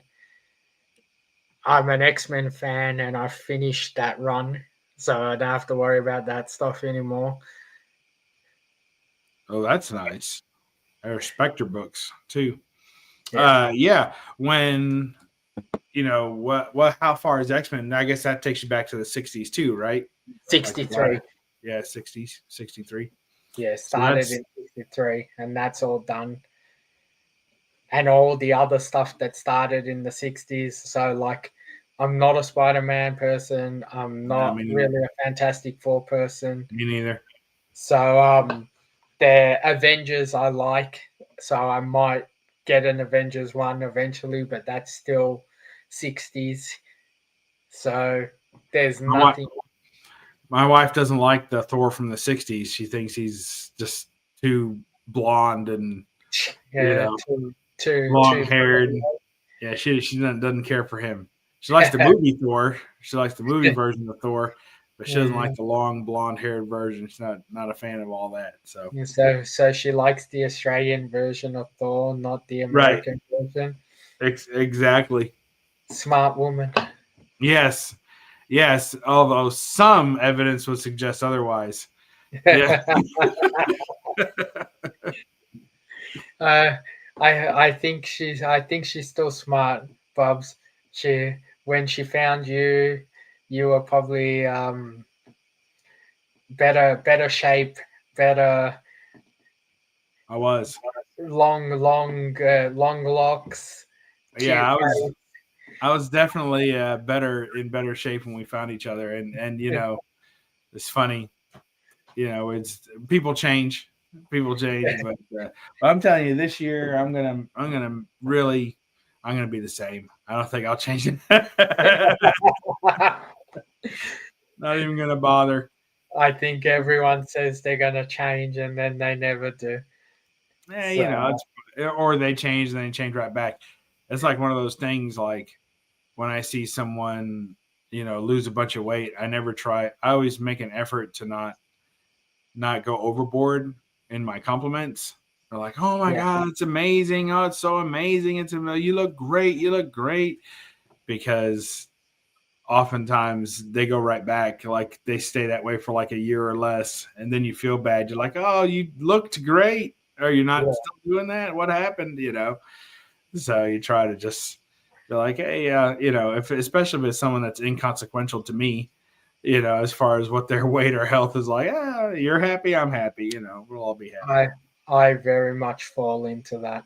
When I can keep myself consistently going to the gym and thing, I Mhm. can get to a decent weight and stay at it. But then work happens and life happens, Sure. and I'm not going to be a person who misses out on enjoying life to worry about going to the gym and being skinny. Yeah, unless you enjoy that. Like some people really enjoy, the I routine of that and the work of it, and some people really like it. I mean, I don't think everyone's doing it. I mean, it's nice when you have a hobby that has other rewards. The kind of hobbies that we have are not rewarding us in anything other than just dopamine. Like it's not. I don't get me wrong. When I get into my routine of going to the gym, I love going to the gym. But if you tell me go out and have dinner with your friends or go to a con over going to the gym, I'm always going to pick those things. Yeah. Yeah, I Like, like food. I like to eat, and it's usually after a great meal that I'm like, that's it. Tomorrow I'm going to go on a diet. Yeah. you, you gotta enjoy life. Like, what's the point in getting into that shape to not be able to enjoy anything? Or Yeah. if you do enjoy something, it costs you 2 weeks at the gym. Yeah, Like no, that's true. there's nothing in life that should be like that. I agree. Tim So, Tams. I think we finished one or two sleeves of Tim Tams. I don't know how many we have left. He sent 4. So, but for I like the vanilla ones the best, I think. the white chocolate, you mean? Yeah. Yeah. Yeah, I was gonna say because I don't think there's vanilla ones. Oh, I didn't know. They were white. I don't know. They were good Yeah. though. I like those. That's a, I think if I'm hoping to come to Heroes, if I end up still sticking to it, I might just bring a suitcase full of Tim Tams and try and barter with people with Tim Tams. Absolutely. Trade for Yeah, books. That sounds like a plan. yeah, we'll see what a Tim Tam can get me. You better hope everybody stays fat. Remember that, everybody. Stay fat long enough to trade for Tim Tams. Trade your books for Tim Tams. You got a real problem.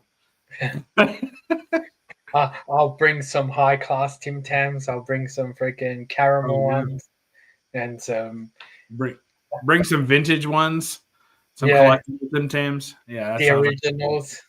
yeah. So, but it's gonna be I'm assuming now they're on track to start listing next year's guests and stuff soon. Yeah, they open up the hotels this week. Yeah, Monday or Tuesday. They posted the hotel rates are up. It's like $200 a night. it's not too bad. Not too bad. I'll probably stay at a block away for $100 a night. So I meant to ask my wife if she was ready for me to go ahead and get those, but I have to see if she's on board to go every year. Yeah, I ended up staying at the Marriott, but not the one across the road. The other one. Okay. How was And it? it was fun, and it was literally what a 3 minute walk, 4 minute walk from my Yeah. hotel to the center. And last year, I think it ended up costing me like about 157 a night. So I don't know what it is at the moment, but The one I was looking at was about $100 a night, and then they'll tack on some fees and stuff. But I have to see because we always have to decide how much time we're going to take because it's 3 days, right? 3-day con. yeah, So, and there's always stuff happening. Definitely, it's that Friday night is the dinner or whatever, right? You think normally. Dave going to run it again this year? No, Dave expressively told me there's no chance in hell he's doing it again. So something tells me it's going to fall back in Rob's hands, I don't know if Rob will take it. He's not going this year. isn't he? No, Oh, he's got a graduation. One of his okay. kids is graduating. college, so it's out of state. Okay, so more important things to do. I don't know. Kids graduate from university all the time. Heroes is only once a year. I Yeah, don't. I you're hoping your kids are only graduating from college once too, yeah? That's right. So So, we'll see, but ah, well then I'm sure DJ or Mark, someone will take on the responsibility. yeah, maybe Mark would. I don't know.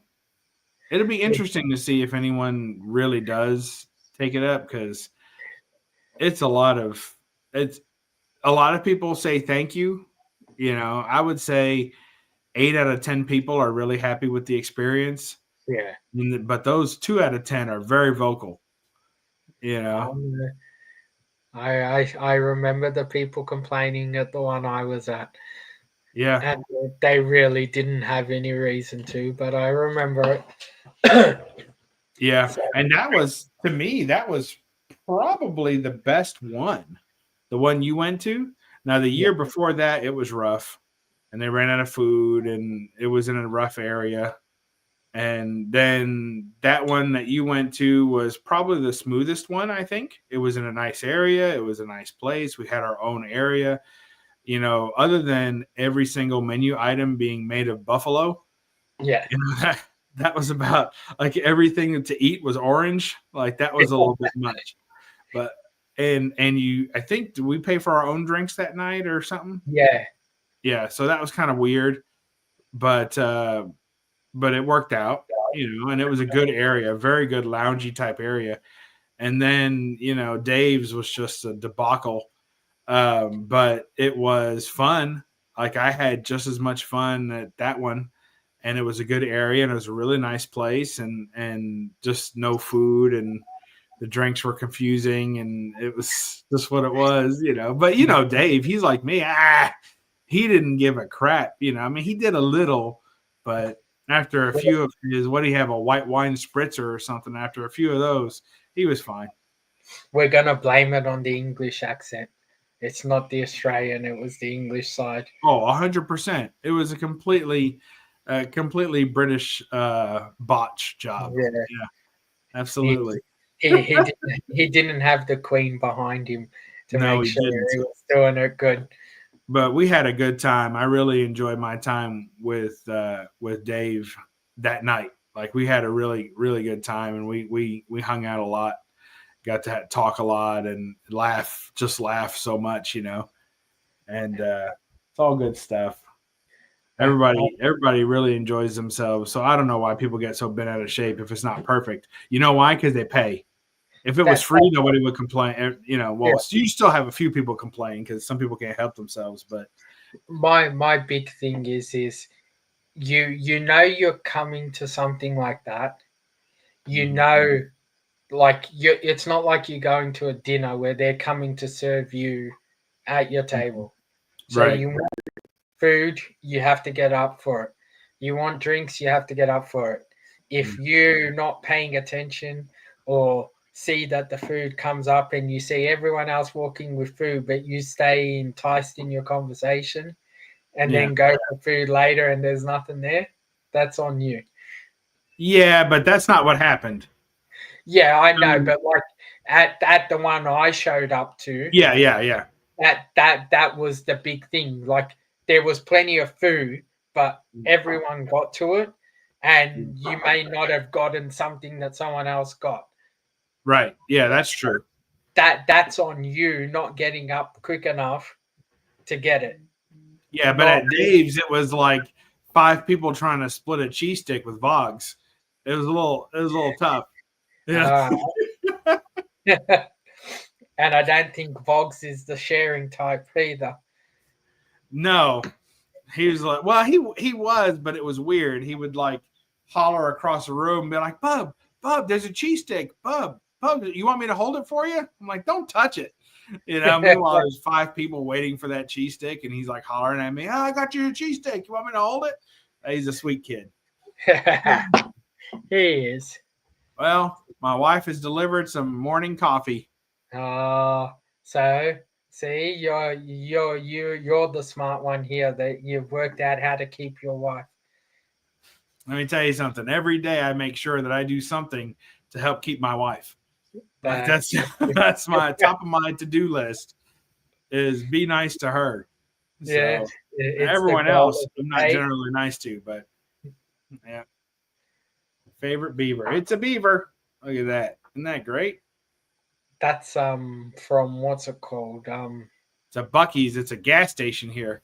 Bucky's. I thought it was the other one, the pizza place, the party place. But Oh, Chuck E. Cheese. yeah, Nah, that's a rat.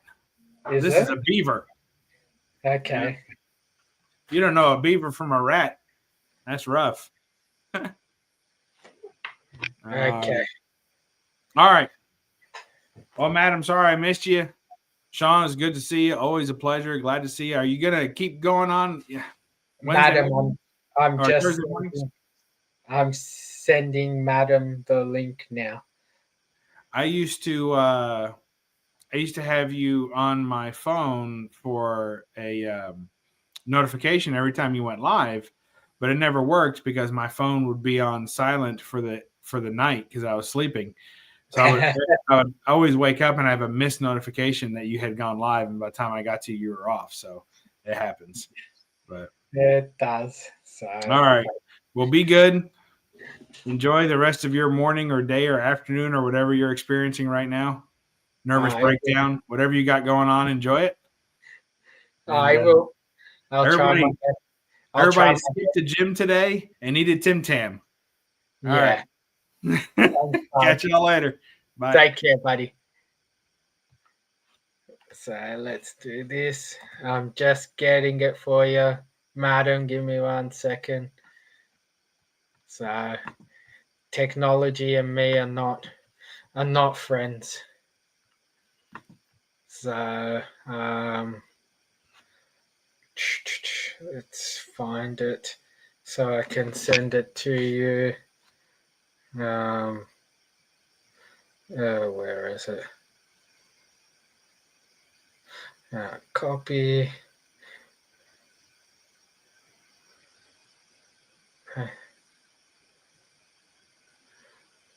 All right, it is sent, Madam.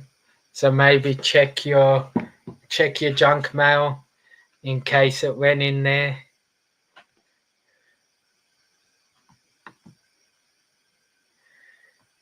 Yes, Simon, some people still use email. I sent it through for you, Madam, so hopefully it comes through. So, Simon, I also picked up some Spider Gwen, J. Scott Campbell exclusives from C3. These lovelies come with the COA, so 1 of 500 copies. And then we got the white copy.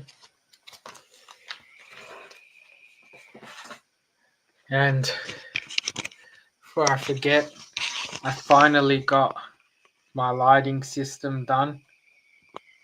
Now I just gotta set up the lights a little bit better to light up the background a bit more. Hopefully I can get the cabinet looking good and do some backlighting in the cabinets as well. So, but we'll see how things go over Christmas time. Hopefully have some time. Okay. When you said camera ready, I was not expecting the whole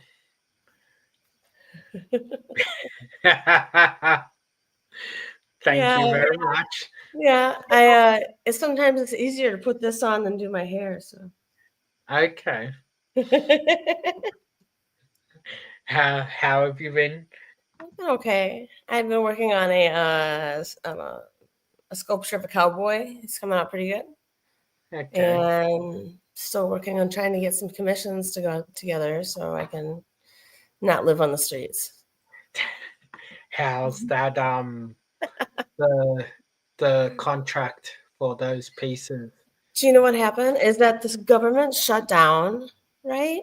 So the grants were delayed, and now they might have the grants not like things don't have to be completed until 2029 now, maybe. So I'm Okay. kind of like, fuck. But I have a couple of things I'm going to apply for big monuments. So hopefully those will come And through. have you heard if like you've gotten it yet or not, or they're not making any decisions They now? have not made any decisions. They said they were overwhelmed by the amount of people who were applying for it, Yeah. right? Which kind of shocks me because there's only so many like figurative sculptors in America. You know what I mean? So I don't know. Yeah. That, I hope yeah. I get it. Do you have to be from America to apply? You know something? I think so. Okay. All right. I think so. Well, hopefully it all falls into place for you. Thank you. I finished my So, cowboy. You want to see my cowboy? I can turn him around right now.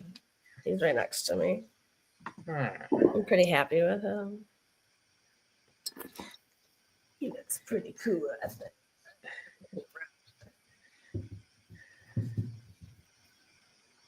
There we June, go. it really is a big job when I get to it. That is cool. So And is this a piece for someone or just a piece you did? this was a piece for fun because I wanted to do his look because he looks so much like a cowboy, especially when he takes off his hat and he has that hair. You know? Yeah, that is very, very cool. Well, yeah, he's almost done. I'm assuming because I can't see the coloring, that's not bronze, is it? That's No, this is clay. clay. This is the clay form of it right now. Yeah. Okay. So. Yeah, and you getting it bronzed? Hopefully that's the goal. If not, I'll make a resin of him. Okay. But I just really want to do him because he has so many characteristics of age and wrinkles and stuff and information on his face. You know, I mean, I would much rather sculpt a 92-year-old man than a 2-year-old baby. Okay. You don't like smooth surfaces?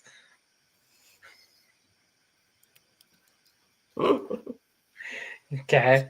And I'm pretty sure I seen in your post that you finished your lovely ladies with the hair.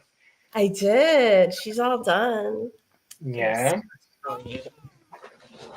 It's right here. I have 2 of them. I still have to mark it on there. She's going to hurt.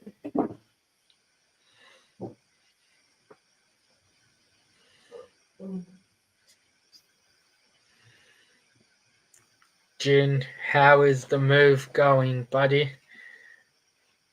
How far off from the new place are you? Ow.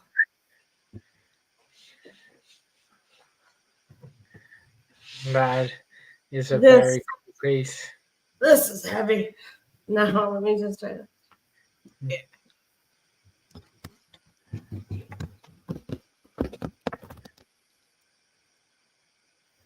Try to get this up here.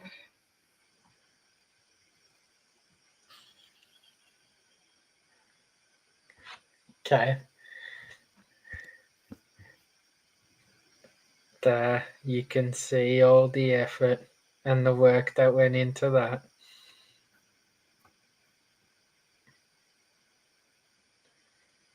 There's roses and stumps and ivy. So I'm assuming that would have been a long process getting it bronzed. It It's not quick to get something bronze. It's about 6 to 8 weeks at the foundry. And especially with all that detail, it would take a lot of effort to get the detail into the mold.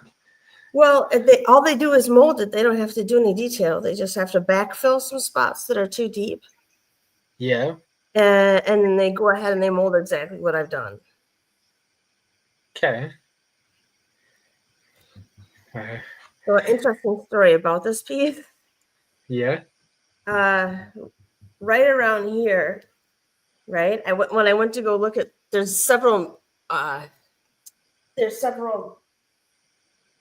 phases of making something bronze, right? And one of the phases is that you make it wax. So I go over to the foundry to look at the wax sculpture that they have provided for the poison ivy picture. And thank you. And there's like a raspberry or something on my sculpture that I didn't sculpt. Okay. Yeah. I didn't sculpt that. And I had to go to the owner with pictures of my original and this new raspberry formation and say, what the fuck? You know? And he's like, oh, I'm so sorry. I will definitely take care of that. But someone got reamed out, I bet. Because it's like, I'll just add a little bit here. It's like, I'm not going to notice. So someone added to your work without. Jesus Christ. I know, right? Wouldn't that piss you off? Oh, especially in that situation when you would just hope that obviously they only added it to the. Did they add it to your original piece or just to the mold? They said they would remold it the proper way. Now I'm not sure if it was in the mold or not. Okay. Or if they just didn't wax, but they stuff. Which happens. I also had another piece at a different foundry, and I went up there to oversee the patina of it, right? The coloring of the finished bronze head. And it was for a commission. And I get up there and he's about to patina it, and I look at it and I said, his ear is way off, right? And it's already in bronze. And I'm freaking out. I'm like, you're going to have to repour the whole thing, you know? I can't have that jacked up ear on a guy's head, you know? Like, I was going to lose it. And he's like, don't worry, we'll fix it. And so through the magic of whatever, they fixed it, but I was so upset. So they don't always get it right, that's for sure. You have to kind of keep your eyes on the foundry. So if it was bronzed, would they melt it down again and use it? Or is it once it's molded, it's done? It's useless. No, you can melt down bronze for cannons and shit, yeah.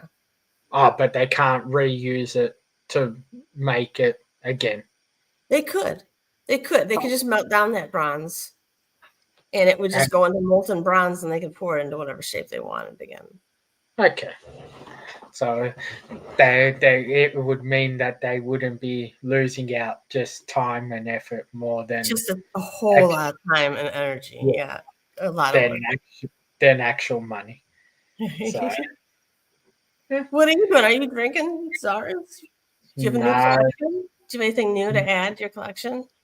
No, the only thing new I added to my collection is I finally got some lights. Nice. So, and I added the lights on the roof. So, ooh, I got to set them up properly so they shine in all the right places. But yeah, no new bottles and stuff. And I was working my bartending job the last 2 Thursdays. That's why I haven't been streaming, because it's busy time of year. So yes, it is. I used to bartend too. Do you like bartending? I do. Like, it depends what the function is, because I work more at a function center than a bar. Okay. So it's a lot of weddings. Like okay. Yeah. So like if the people who are attending the function are nice and good people, then you enjoy yourself. If they're not, you don't. Yeah. But yeah, I do enjoy bartending. It's something different from being I normal. always enjoy bartending because it's like you get to hang out, socialize, and you kind of get to drink too. Yeah, no, I don't really drink, very rarely. But Yeah. yeah, I do. It's more just what I do for my day job is very much by myself. Like I deal with customers, but I'm still working by myself. So you're lonely. So yeah, doing the bartending just means you get to interact with people, and it's more than just a business interaction. It's It is. actual. It's fun. You make relationships there. Yeah. So that's why I enjoy doing it. But I'm getting old. I can't keep up doing two jobs and trying to run YouTube channel and do my shows and selling. How So old how old are you, Zarz? I'll be 42 next. Jesus Christ. Mm, I mean, your life is basically over now. I'm not saying I'm that old, but working. I've been working non-stop since I was 15. Okay. So Yeah, I was working since I was 15. Yeah. yeah, my body's paying for it now. I need to slow down a bit. I'm not saying I need to stop, but I can't be doing two jobs, maintaining my property, trying to do the shows and everything. Yeah, the shows should come last and should only be like a want, not a need. But the shows I go as a seller, so it's Oh, I can make more money in a weekend at a show than I can bartending for a month. wow. So Wow. so shows are a bit more important than the bartending. Wow. That's crazy. Yeah, and I still get the same interaction, but you're also getting interaction with people that are in the same sort of hobby and field that you're in. Yes. So The we'll same see. the same social group, essentially. Yeah.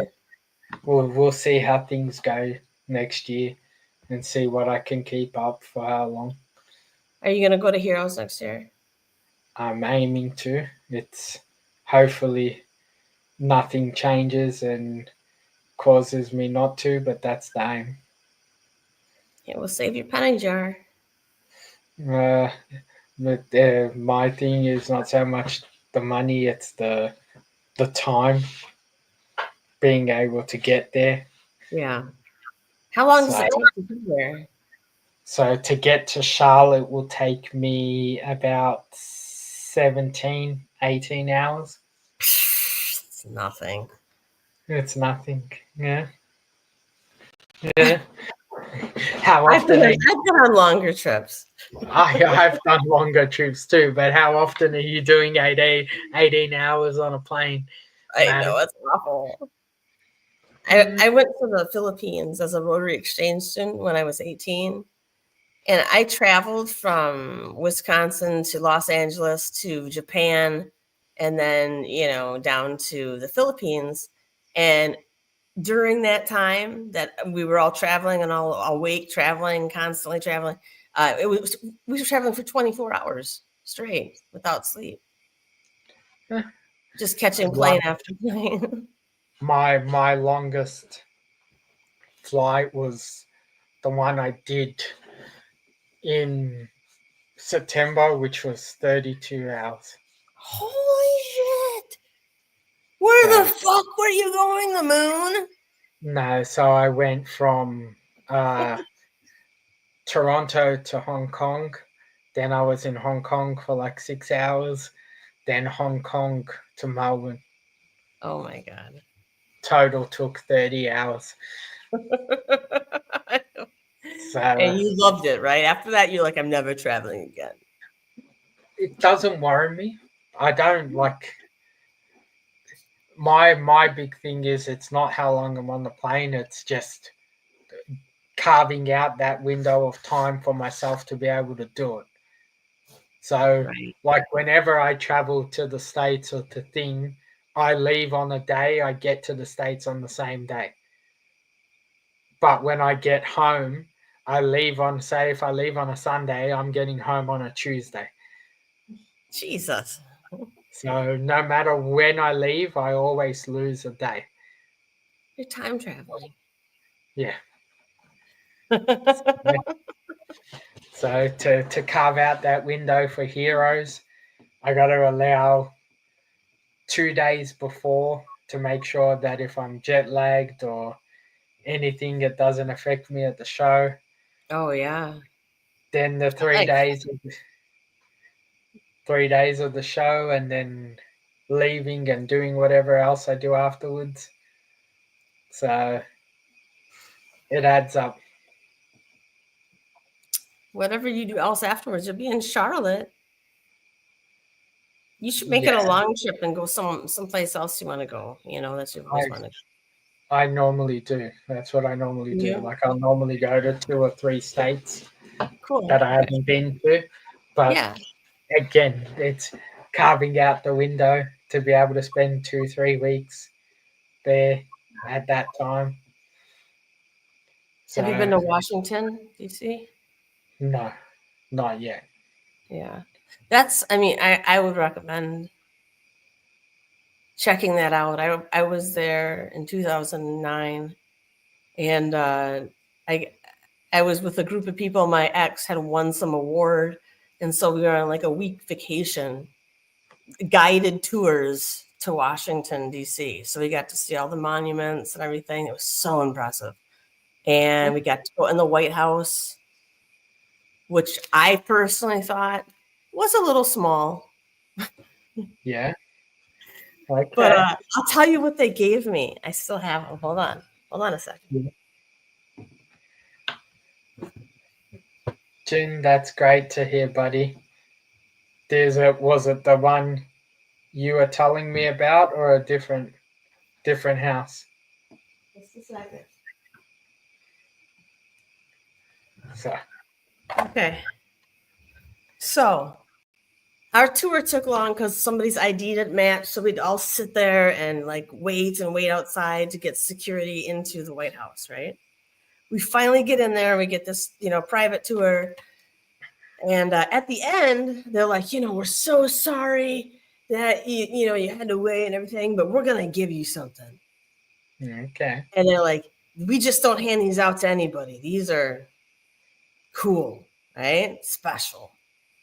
And then they proceeded to hand out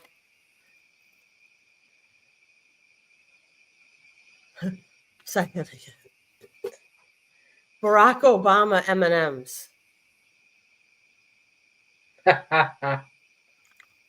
Okay. With the presidential seal, right? Yeah. I'm guessing they're blue and white. High class peanuts in there, or you never tried them? I think they're peanut ones. I do know that some people in our group took these and immediately opened them and just started eating them. Yeah. And I was like, oh,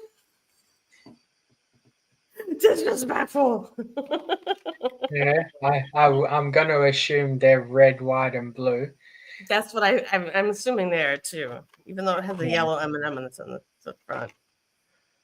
So Yeah. I looked those up online one time, to see how much they go for. It's like $25.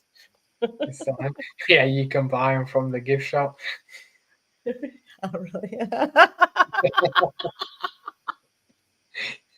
Yeah, here you're waiting for them to be worth $1 million, and everyone's buying them and eating them as a snack as they walk through the White House. No, this was after we were done with the White House, and then they gave us the M&Ms. They don't want any chocolate in the White House. Just cocaine is okay. I gotta run. Take care, Bye, Simon. So, that's cool. Washington has always been on the list of places to go, Yeah. but I try and sort of stay in the area I'm in. So, do the states around where I am and try Yeah. not to be going back and forth. Oh, you could let's see, you're gonna be in North Carolina, right? So Yeah. it's kind of close to Georgia. I have a statue in Georgia. Okay. I once Bubs was telling me that they listed the hotels, so I might start having a look into it and see what I decide. They might what?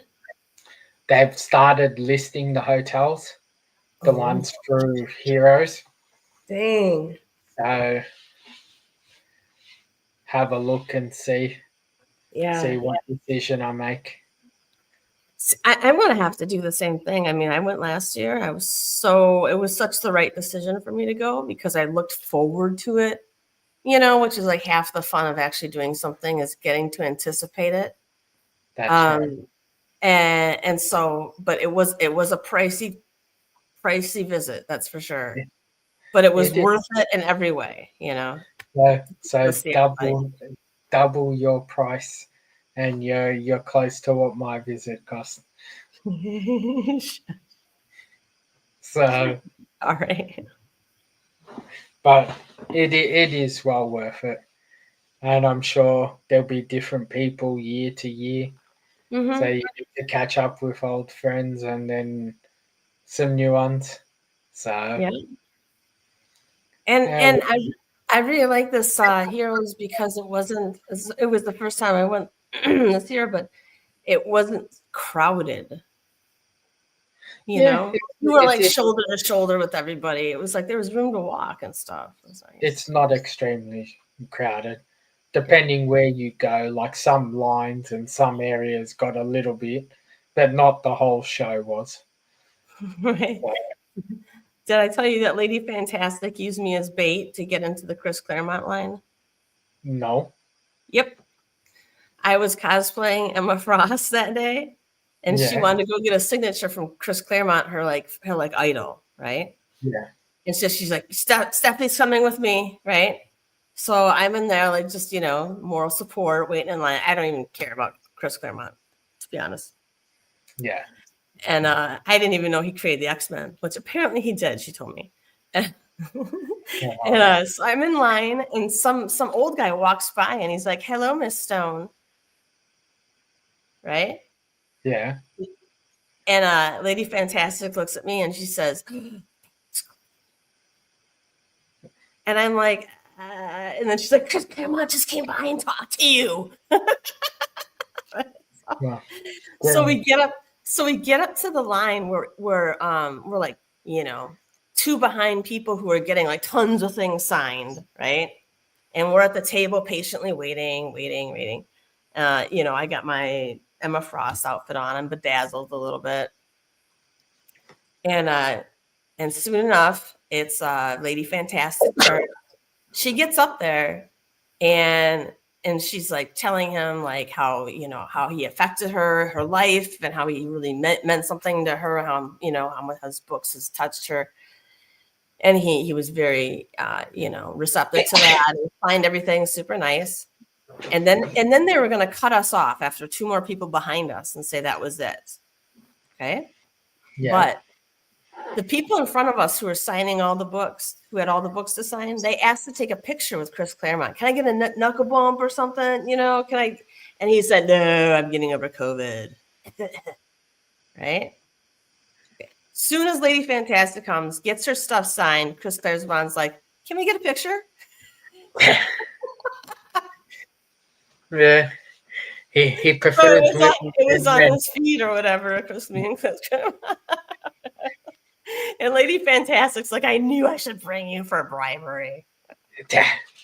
So now she's gonna make you cosplay as whatever characters that the creator did. It was kind of cool. It was a long wait in the line too. It was like an hour. So Oh yeah, his line was crazy. So, but Go ahead. it's something I think you do once, and that's it with Chris Claremont. Because you get a great experience, even though you get drained and you hate waiting in the line. When you Mhm. do meet him, you get a great experience, and Yeah. it becomes worth it. But I don't think it's something you do at every show he's at, Yeah. because it'll just drain your life. Yes. Yeah. I mean, I hate waiting in lines more than life itself. I'm So- too impatient of a person to be in line. Him and I Stranko like to cut.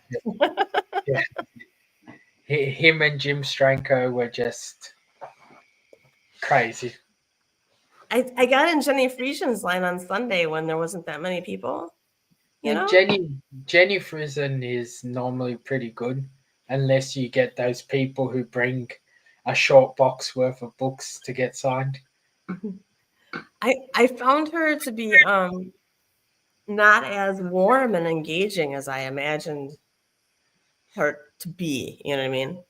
I don't know if it was late in the con and she was just getting tired and she didn't want to talk, but I think with her biggest problem is the way guys talk to her. Like you hear some of the things they say in the line and that, and they don't talk to her very nicely. really, what they say? Just they sexualize her and stuff like that because she's very pretty, and they like I had one guy when I was in her line, literally one of those buggies that you pull behind you, Yeah. 2.5 short boxes full of books just on the table, and you're signing one after another, and just like it's all good. Like how to explain it? Like she enjoys meeting her fans because I've seen her talk and have good proper conversations. But when Okay. you get 3 or 4 people like that who just come with 200-300 books and There one has, after another, there has to be a limit on how many books you get there is. But signed, you know, for the love of God, for everyone behind you, you know. what happens is with her, she's like, so she's the new J. Scott Campbell in a way. Like everyone loves her covers. So Yeah. all these dealers and sellers and stuff are getting hundreds of books signed to flip. So they don't care if they have to. They'll wait in line with half of them and then go wait in line again to get the other half done. They really don't care. That's So, funny. but Yeah. there's a lot of interesting people at these shows. Yeah, I was so excited to meet. Like, and I rode in the back of we rode down in the elevator with Lady Fantastic, and there must have been some super big comic guy there in the elevator, because as we got out, she was like, "That one." Yeah. Okay. So it was just like fan watch, I guess, people, you know, and Well, then if she really wants to freak out, she should go to the Hilton bar on the Thursday night. the Weston And bar. the the the Hilton, the one that's on the building. That's the Weston. Oh, is it the Western? Then and like when I was there last year, we went there and Yeah. there was about 12 or 13 of the creators and artists just having a drink, and you see them at the bar. Yep. That's just what it was like. That's just what it was like. They were getting breakfast with us and everything, and yeah. It's a lot different experience. Like that's not something that's really going to happen here. Like you're not going to go and walk down the street and see these guys walking around Right. like you get to do there. Yeah, they're all conglomerated in the same spot. Yeah, that's right. And Your yeah, chances of running into somebody is good. yeah. So, and I'm sure Lady Fantastic has a long list of the people that are high on her list to meet and chat with. Chris Claremont was her number one, I believe. Surprising. I would have thought there'd be some others that would rate higher than Chris, but No, I actually videotaped her talking to him, and she was telling him how I'm sure she won't mind me saying this, but she was telling him how she became a scientist basically because of the X-Men, because of the mutants, because of the mutations and stuff, and that really interested her, and that drew her in, and that was the reason she took that path and everything. So okay, that's good. yeah, I do remember her saying that on one of the streams. I think when she was on Spidey's Outback. yeah. I remember talking about it. Oh well. Now she can say she met one of the big names of the X-Men era. So, and I'm pretty sure he created, or he was one of the main people who created Emma Frost. I think he is the person who created Emma Frost. I'm pretty sure he is, because I know he didn't create the X-Men. He created some of. He was one of the big writers on the X-Men. Oh, okay. I didn't know that. But yeah, he didn't. He didn't create the X-Men. Now I gotta see if he made Emma. I'm sure he made Emma Frost. I'm having a look too. Who can type faster?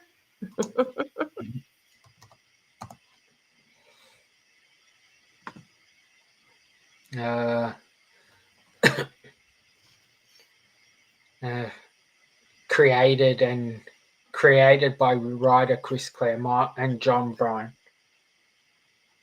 It actually says on my phone, the X-Men were co-created by writer Stan Lee and artist Jack Kirby. Yeah, so the X-Men, the original X-Men, yes, but Chris Claremont created Emma Frost, so he came onto the run a bit later. So he created a lot of characters in the X-Men, but not the main X-Men. Yeah, it says Chris Claremont revitalized the series in 1970s, known for character depth. Yeah, so I think he started on like book 112, 113, I think it was. Let's see. Chris.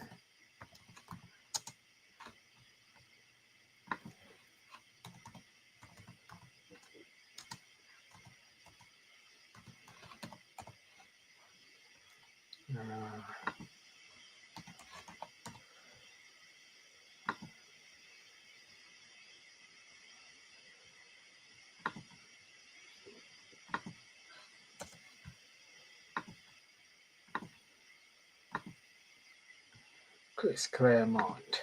Let's see.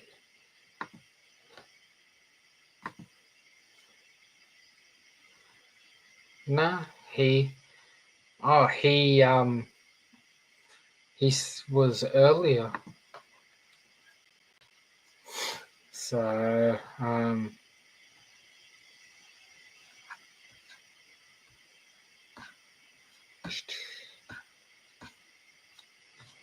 he's on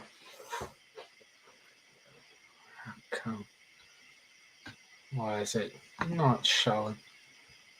Who's your favorite female character, Zarz? My favorite in Marvel is Rogue.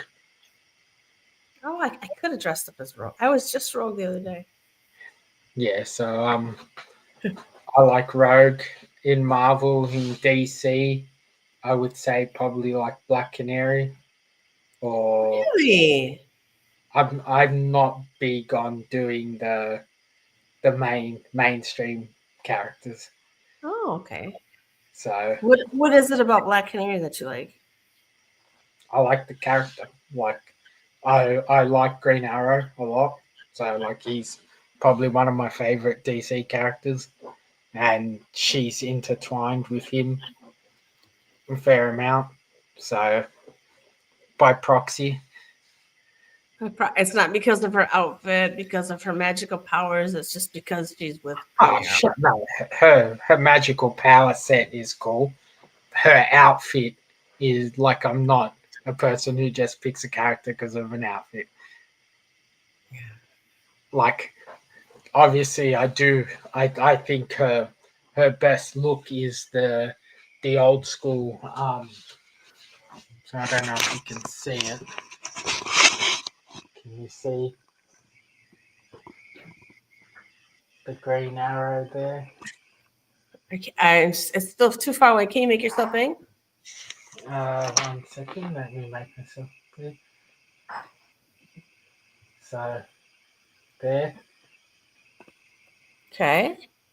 So the old school fishnets with the black jacket. The black jacket, yeah. Yeah, like Short, I short like. blonde hair. No, she has long blonde hair, but I like the old school look. Mm-hmm. But female characters, I don't overly say I have a lot of favorites, to be honest.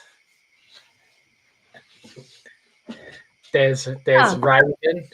Who are Raven. you? Who are your guy favorites? So Gambit, Green Arrow,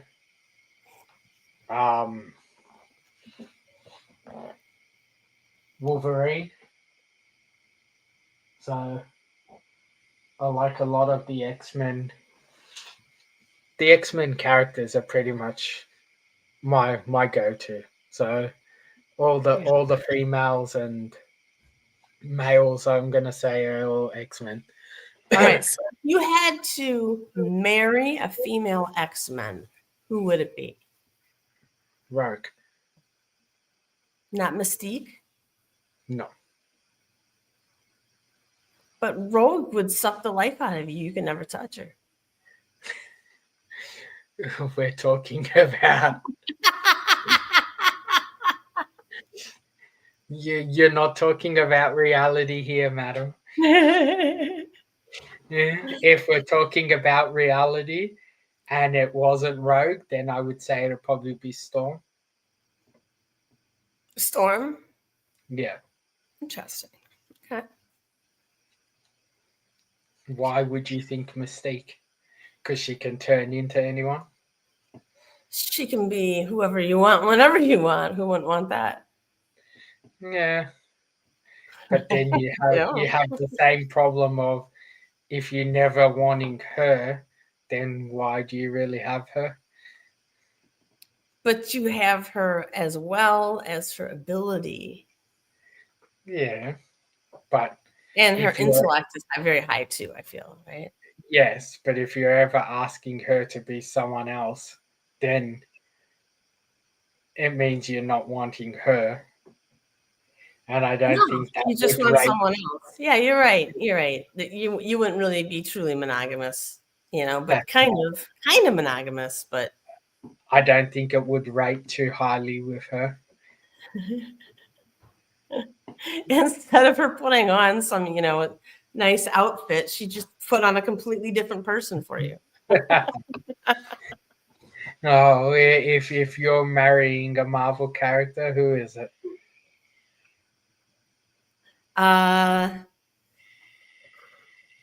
Iron Man. Because of his money? No, because he's hot. Okay. So Tony Stark, Iron Man. So Robbie Downey Jr. or Robert Marvel. Downey Jr. He's pretty good looking.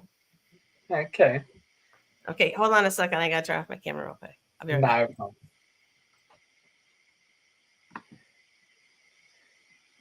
Not faithful, Jin?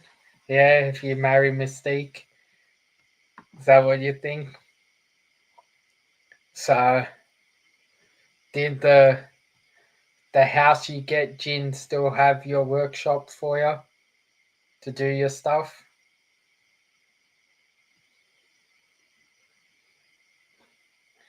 Jeez, it's already midnight.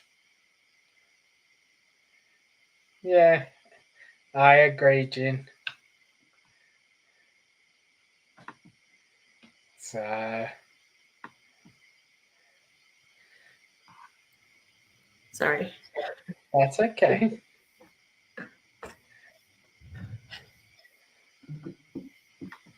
Zarz, do you have to work tomorrow or today, or I do. you So, do? yes, it's Thursday night, so tomorrow will be Friday.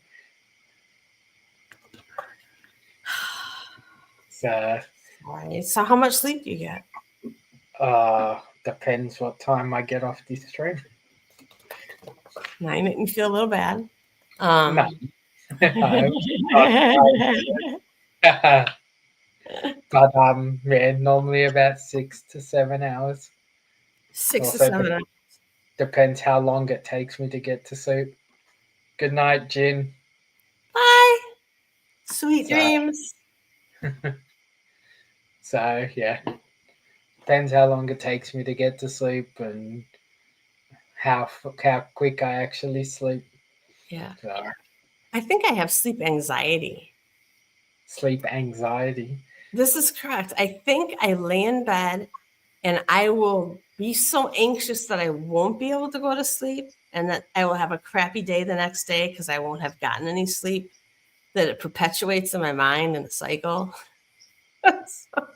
Yeah, I think I'll have to agree. I get that sometimes. See, yeah. My head is just running 100 miles an hour when I get into bed and don't fall asleep, don't think. So, but then 3 or 4 days later, I'll pay for it. And I'll just, so What's your weather like down there right now? we're coming into summer. So yesterday was 28, today was 32 So is that degrees. So it's Celsius? so Fahrenheit would be about 74, I think. Yeah. Because Bubs said 30 degrees Fahrenheit in Kentucky is -1 for us. So Wow. yeah, Well, that's So, a nice day for you. it is. But when you work outside in the heat, it takes its toll. Like you can see, I'm already changing color. Oh, you poor thing. So My guy works outside too, for construction and stuff, and he also loathes the heat and being outside, just especially during summer. I don't physically mind the heat. I mind the situation I'm in. So if I'm working totally outside, Yeah. then I don't like it. But if I'm working in a garage where I am most of the time, then it doesn't worry me so much because I'm not directly in the sun, I'm just in the heat. Okay. But if I'm directly in the sun, because I work with a lot of metal, the sun reflects and it just hits you a lot harder than it does if you're in the garage. That's right. So, but yeah, we got 3 weeks of craziness before Christmas and then it all settles down for a bit. I hate Christmas. You hate Christmas? I wish it would just go away. I would think you'd love it. You get to be at home and relax. No. No. What did you want to be when you were little? Me? People ask you what you want to be when you grow up. What would you say? Originally, I wanted to be like a PE teacher or a sports teacher. And then you So- learn they don't make any money. No, I went to uni, and I did my degree in it. You did? Oh, good. And yeah, so I've got a double diploma and certificates and in sports recreation and sports development and all that stuff. And then I was working in my family business at the time as well. And then I met my partner, and life took over, and just ended up doing what I was doing. So, and I've been doing it now so I started working in the industry I'm in when I was 15, Right. and I'm 42 now. You stuck with it. Yeah. You have good staying power. I'm good for about a couple of years and I have to bolt. Oh, I've wanted to get out of it for a long time, and I keep saying I'm going to and never do.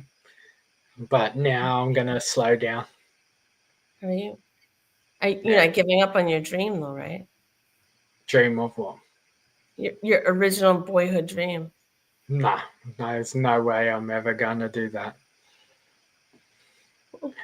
I'm not going to deal with they, thems, and all this stuff.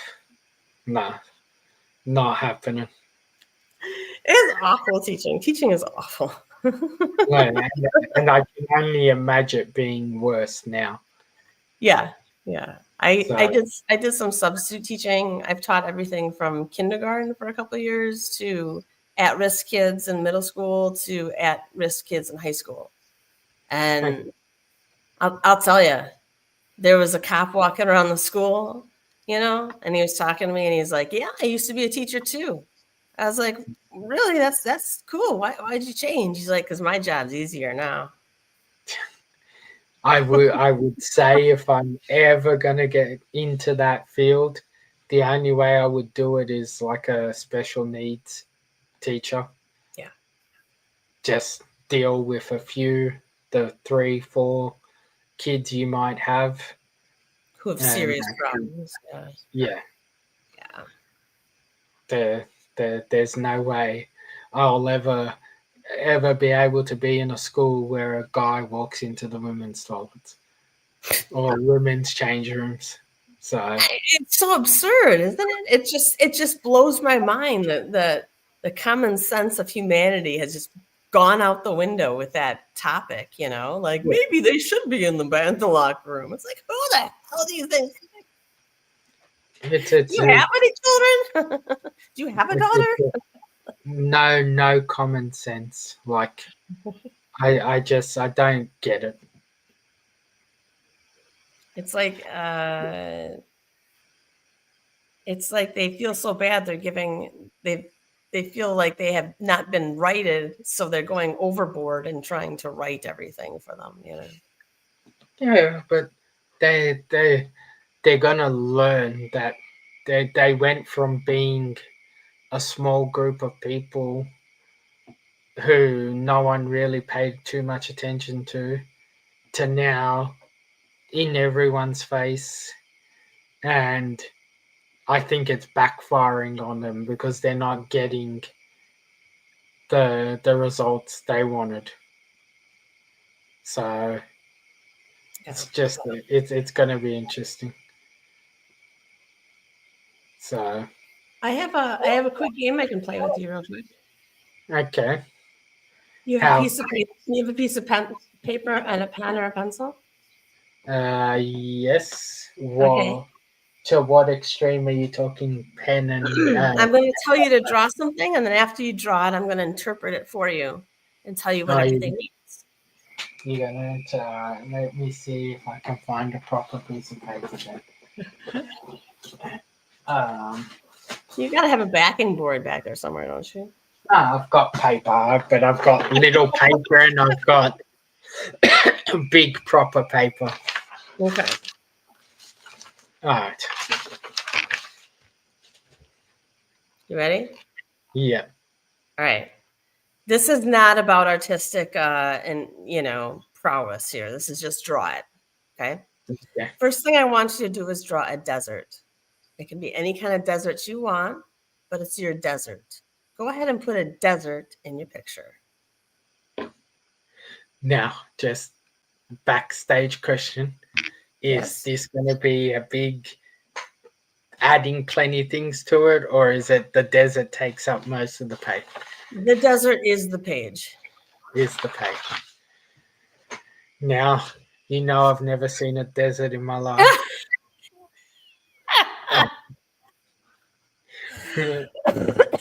I've actually seen tumbleweeds tumbling across the road as I'm driving. I just want you. Okay. The closest thing I've seen to a desert is the sand dunes in Dubai. Oh, you went to Dubai. How cool. Yeah. So How was that plane? I guess not as bad for you. that was the stopping point because I was going to Malta. So 16 hours to Dubai, spent 3 days there, and then did another 9 hours to Malta. What was the coolest thing you did in Dubai? So I went sand duning, so Cool. forward driving on the sand dunes, and there's like a castle in the middle of the desert, and you go and you have dinner, and there's like the camel rides, and they do the dancing show in Dubai. Awesome. So Sounds like did you were in the that. movie The Mummy. And we went obviously to the top of the building, the tall building. Mm-hmm. So did a bunch of things like that.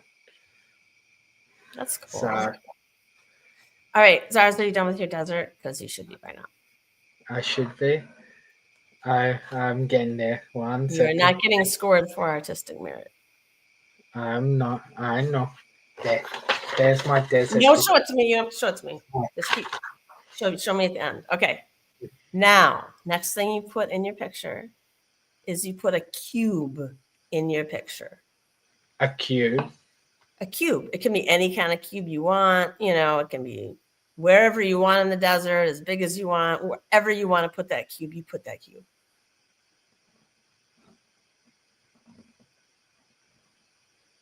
Okay. All right. Now, I want you to put a horse in the desert. It can be any kind of horse you want, anywhere you want. Put a horse in your desert.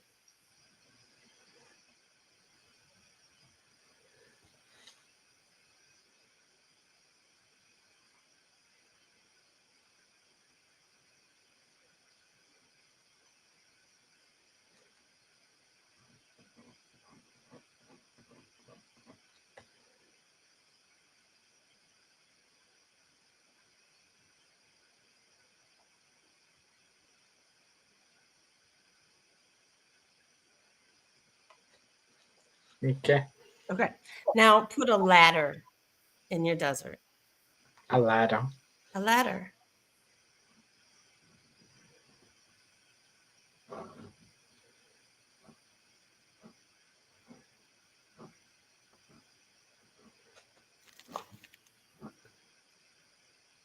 Okay. Now put a storm in your A desert. storm. Storm.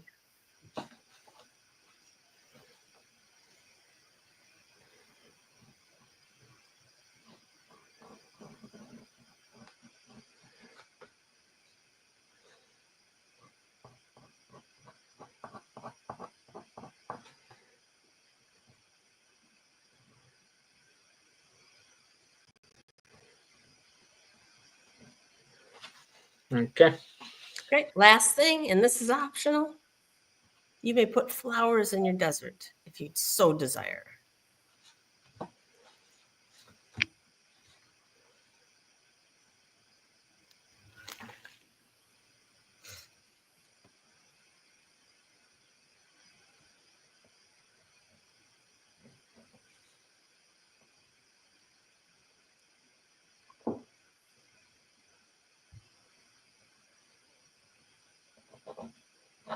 Okay. All right, now make yourself big and show me your picture.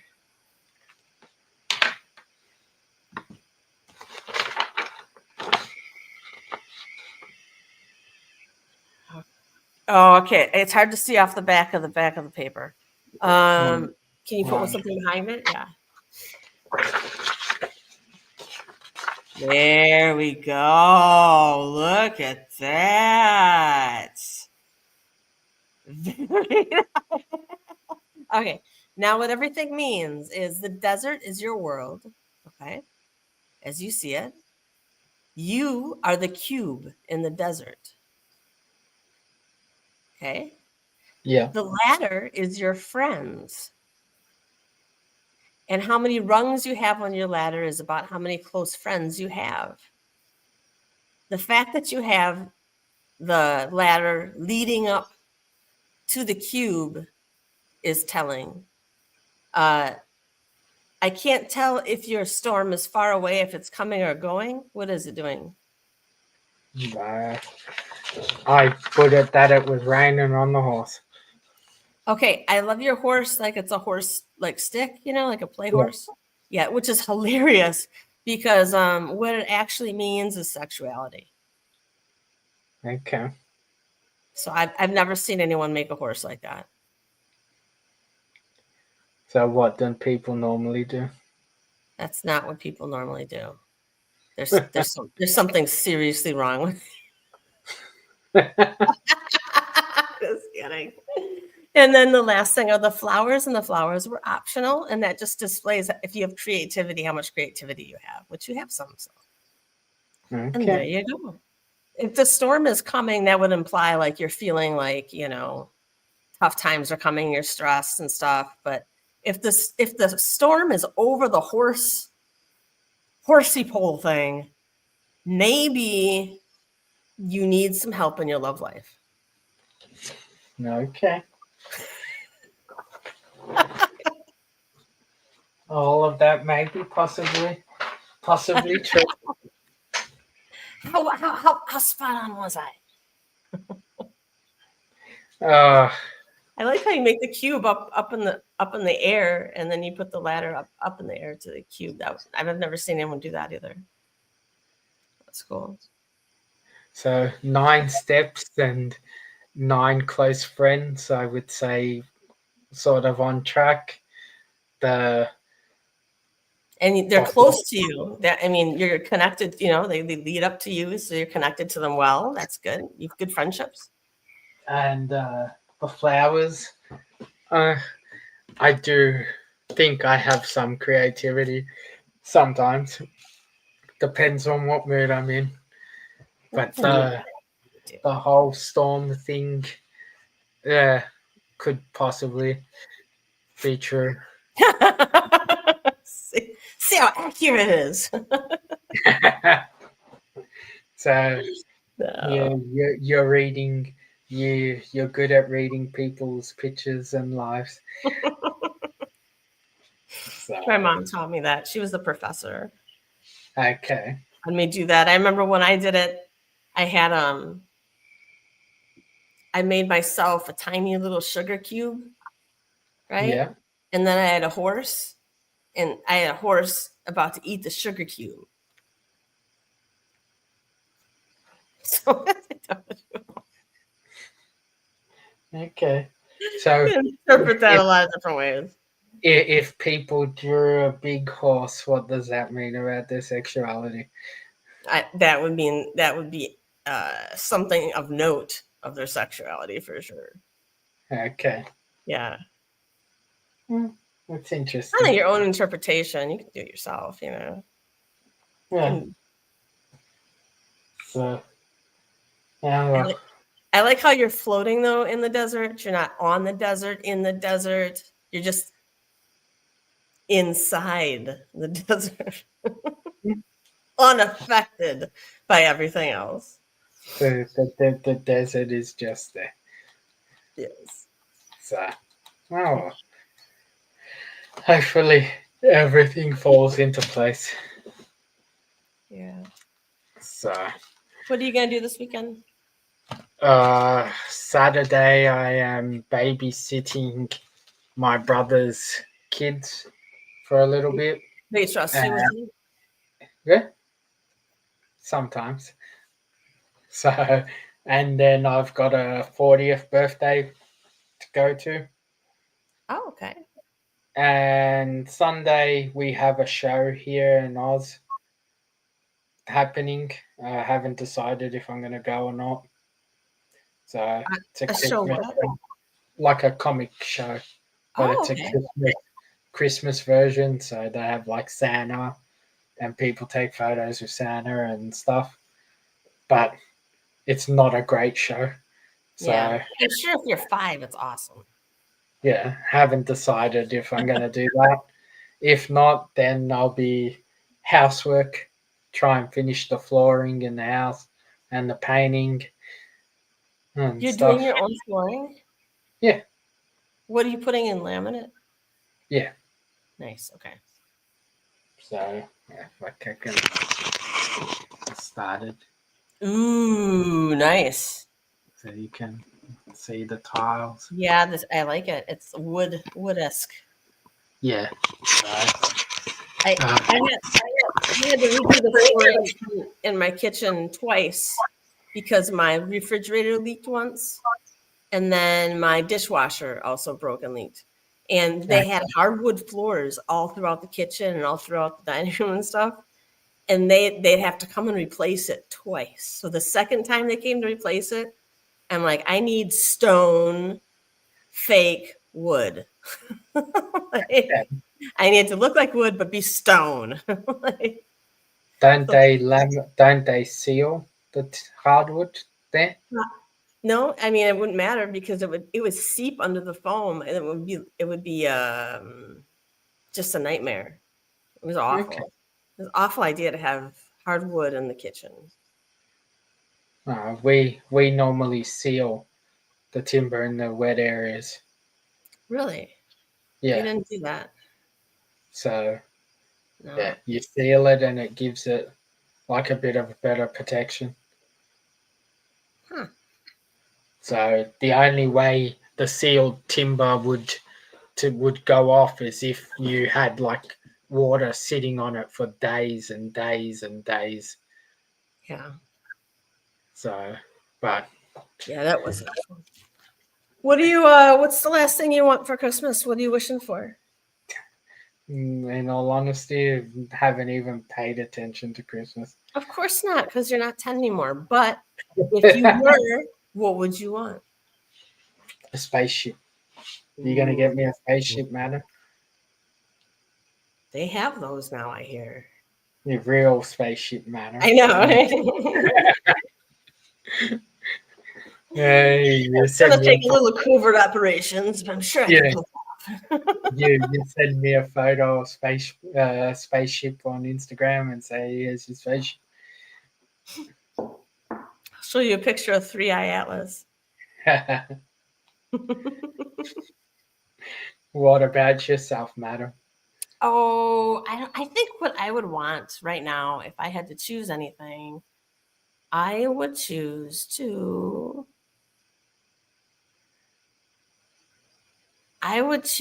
go to Italy for like 6 months and rent a condo there in the middle of like Rome or Florence and just live there for 6 months and have the means to do that. That'd be cool. Really? Yeah, that'd be awesome. I'm not a big fan of Italy. No? No, I Why? think it's very overrated, Is it? in my opinion. For you being more artistic, I would say you'd probably love it, just because you'd have a bit more respect and care for the things around you. More But respect for all the cool statues that are around the town. well, once you see one statue, they all start looking the same.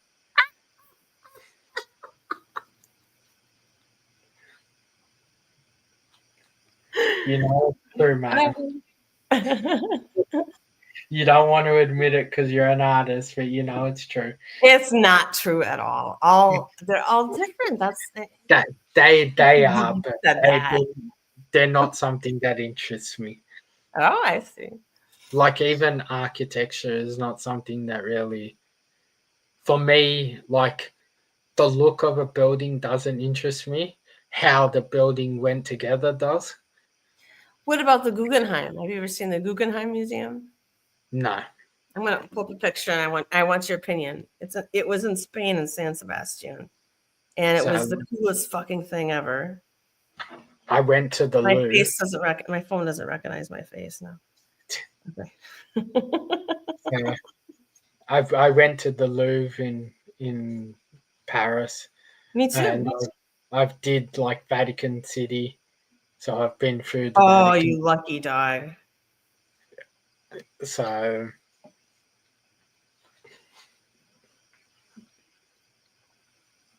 All right, here we are. This is the Guggenheim.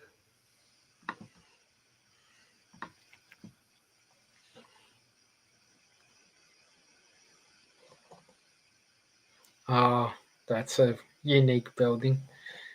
And then there's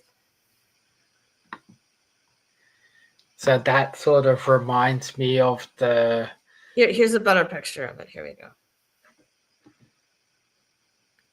Let's turn away from there. We'll take up later. 1 second, maybe it'd be easier if I just go. Yeah, huh? I mean, it's all just like crazy, rounded shapes that people have not built with before as often, So that reminds me of the I think it's the Kodak Theater in LA. Okay. It's like a shiny metal, weirdly shaped building. I think it's the Kodak Theater. I'm about to look it up. No, that just looks like a normal theater. Let me. Yeah, I'm not as big into architecture either, but I can certainly appreciate out of the box thinking with architecture. So the I thing. like it when people go back to the starting board and like rethink it all. You know what I mean? And like, let's do it a completely different way. When I went to Malta as a kid, it was the first time ever seen a house built differently than the way we build them here. Oh. So how'd they build it? They build it with sandstone. Okay. So like the houses in Italy, old school way. So by the time I got to Italy, like I had been to Malta half a dozen times and already seen the old sort of sandstone houses and stuff like that. So to walk in Italy and see all the sandstone buildings and stuff is the same as stuff I've already seen. Jesus, Zarz, how many countries have you visited? 14, 15, something like that. Name some. Name some. I've been to Malta, I've been to Italy, I've been to France, I've been to Holland, I've been to Germany, I've been to London, I've been to Scotland. London is a city. Sorry, I've been to Great Britain. I've been to Spain. I've been to Dubai. I've been to Thailand. I've been to America. I've been to Canada. I've been to I'm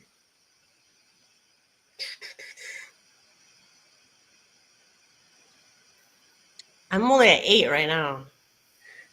8. I said 13 at least. No, yes, you got 5 more to go. No, I said 13. I was at 13. No, I was down to 8. Malt. Okay, I believe you. Um, So you So- love world traveling? yeah, I travel a lot, so it's my escape from reality. I see. So My cousin, after he graduated college, had saved enough money so he could travel the world for a year, right? And yeah, he went all the way to, Vietnam, Cambodia, all the way down Thailand, all the way down to Africa, down to South Africa, I believe. And he blogged it on a website called Vagabonding, and he would like write little reports of how, like, because he was white, he had to like stay in this room, and they wanted a bribe from him to like let him in the country, and he's like, no. And then finally they just let him in. Like, there's just all sorts of shady stuff going on. But, oh, there is. yes. So when I was 21, I did 3-month trip. So I did a month in Europe. So sorry, about 5 weeks in Europe, 5 weeks in America, and then a couple weeks in Asia. And what was your favorite? So I like London. Yeah. As much as it's not a great place, I like London. America to me is great. Like, I haven't had any issues in America. So Well, where were you in America? It's a big place. uh, I've done maybe a fifth of America. So I've Yes, but did. which fifth? Are you in the east side, the west side, the south, the uh, north? I'm not good with geography in that way, but I've Okay. did like LA, San Fran. Oh, okay, that's it. Vegas. I've done that side. I've done New York. I've done Philadelphia. Okay. I've done Charlotte. I've done Chicago. I've done Chicago, yeah. Alabama and um, Florida. Yeah. And did down that bottom end. I've done Tennessee. So Holy bit of shit, it. man. You get around. Yeah. So I've since 2022, I've been overseas every year. So 22, 23, 24, 25, and 26. So 5 years straight. That's awesome. Where do you want to go next? So next, I would love to go to Japan. Yes. So Japan That would be amazing. is on my list, and a lot of Asia. I'd like to get there eventually, Mhm. but I have to see where life takes me. Well, it's taken you pretty far so far. It has. Just got to see if it keeps taking me. Some people never leave their state their whole lives. You know what I mean? Like, I know. The aim of once upon a time was to visit every country in the world. I don't know if I'll get there. do you have a map with little pins in them of every country you visited? I have the map, but I haven't started putting the pins in yet. Pin that shit up, man. That should get you motivated. Yeah, to travel, I don't need much motivation. It's just picking where I'm going and how easy it is for me to go and not. My problem is like finding the time. Like, I can always carve out 2 weeks or 3 weeks to do something, but you're not going to go to certain places for not a long time, or it limits how much you do. Yeah. Where's the one place you wouldn't want to go? There isn't anyway. North Korea? I'll go anyway.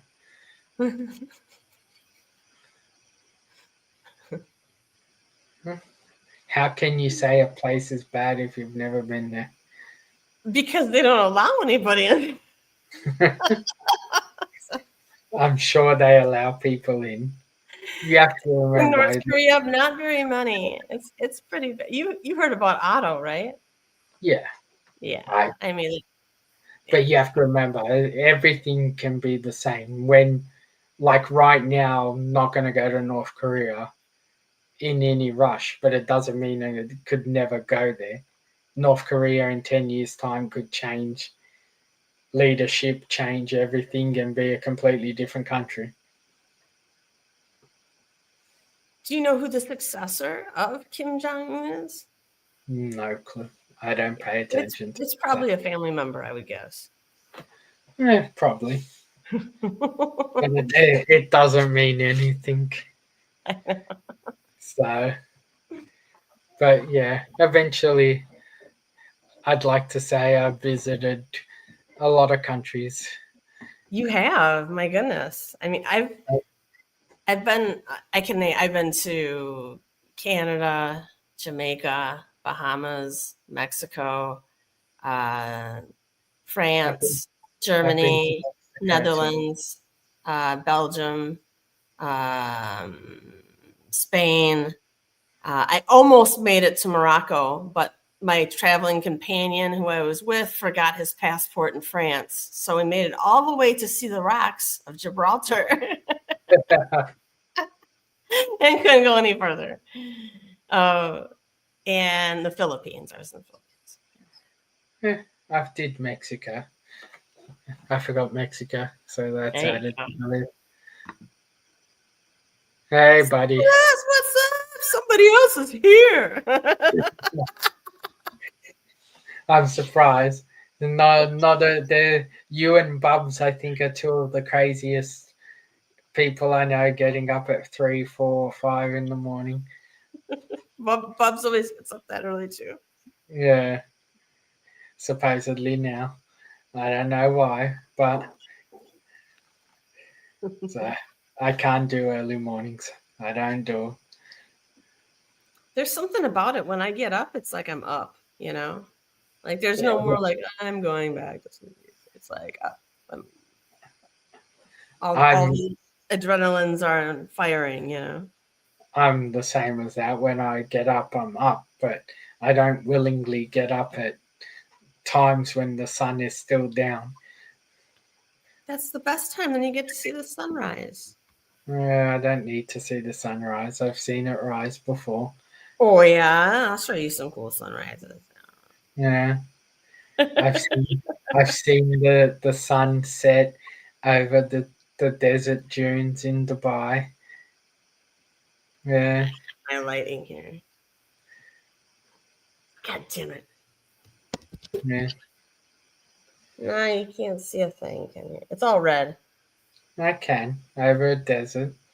Yeah, but I've seen the sun rise over a red sand beach in Malta. I've seen the sun rise over sand dunes and set in sand dunes in Dubai. So Did you take pictures of those? I do have pictures somewhere. Yeah. That's awesome. Have you ever seen the Northern Lights? No, that's on the list. Yeah, it's on my list too. Who needs sleep anyway, Russ? Yeah, not us. No. Some people say there's some super people who only need 4 hours of sleep and then they can pretty much function just normally. Yeah, Every they function with a lot of added help that no one ever gets told about.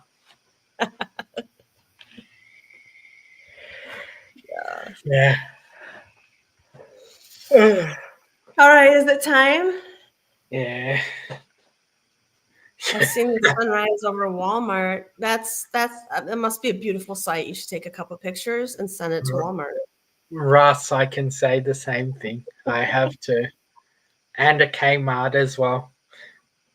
And probably a Safeway too. But I'm yes, gonna send you a picture real quick, okay? On IG. no stress. Okay, here you go. Do.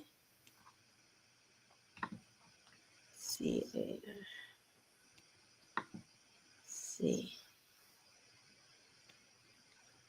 So when I seen your email quickly when you first sent it to me, Mhm. I read it as custom zombie portraits. It really is the worst name ever. Do you know how many people I have to spell this email for over the phone?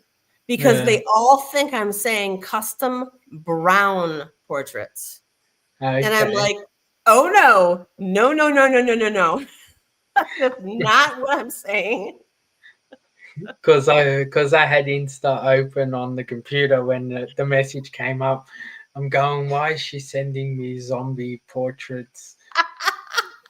And then I clicked it was an email. That's awesome. You'll get there, Russ, one day. Yeah. How old are you, Russ? Russ? How old is Russ? Russ is, I think, just a bit older than me, I think. So like Simon's age. I could be wrong. And I'm sorry if I was. I didn't mean to insult you, Russ. You're really insulting me. How am I insulting you? I didn't even bring up your age. I know. It's just Yeah, I was right. Russ is 45. 45. You babies. Babies, you're not that much older than us if you are. I am that much older. Yeah, you're I'm not. like 72.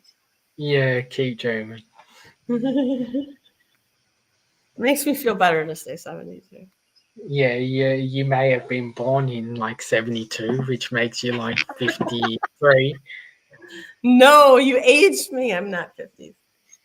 Okay. So, Soon enough, I will be. Did you get my picture? I did get them. That is a very nice sunrise. See, I'm not lying. Yeah, I've seen better. Oh God. No, I gotta get it. I'll make sure I'm prepared for the next time you jump on the chat, and I'll have some photos to show you. Okay, yes. I would love some travel photos too of stuff. Yeah, I can show you photos of all places in the world. That's so cool. Yeah, I can show you Oh. photos of me at the Colosseum. Oh, that's gonna make me angry. No, that's gonna make me jealous. So I can show you photos of me at Oktoberfest, me at the Louvre, me I've been to the Louvre, so I can say. Swimming in the crystal clear ocean, scuba diving in Mexico. I've got plenty of photos. Jesus, you've lived such a long, interesting life, and you're already so young still. So that's so cool. You got to enjoy life. It's not a dress rehearsal. That's correct. But I am going to leave you because it is 1:45 in the morning. Fine, I'm just gonna stay on for like Yeah. another 4 hours. No, I'm joking. 5 hours? That's all right. I'm sure Russ will start a stream, and you can go chat about sunsets over Walmarts and compare stories. So Awesome. it is always a pleasure chatting with you, madam. Always a pleasure chatting with you, Zarz. I was happy to see you were on. And thank you for jumping on. And thank you to everyone in the chat who jumped on and chatting and for getting me to 3.5 hour stream. And thank you to everyone who catches the replay. And hopefully I'll be back next Thursday streaming again and have some more stuff to show off. That'd be cool. Send me a link. I will. I did add you to the group. I know. I need it on my for some reason now when I try to join, I could usually like send it to my email, the StreamYard thing, and it won't Yeah. let me do it now for some reason. I have to have them send it to my email. So. Okay, I'll make sure I send it to you when you're dead in sleep, and we'll see if you see it. But take care. Good night, guys. So.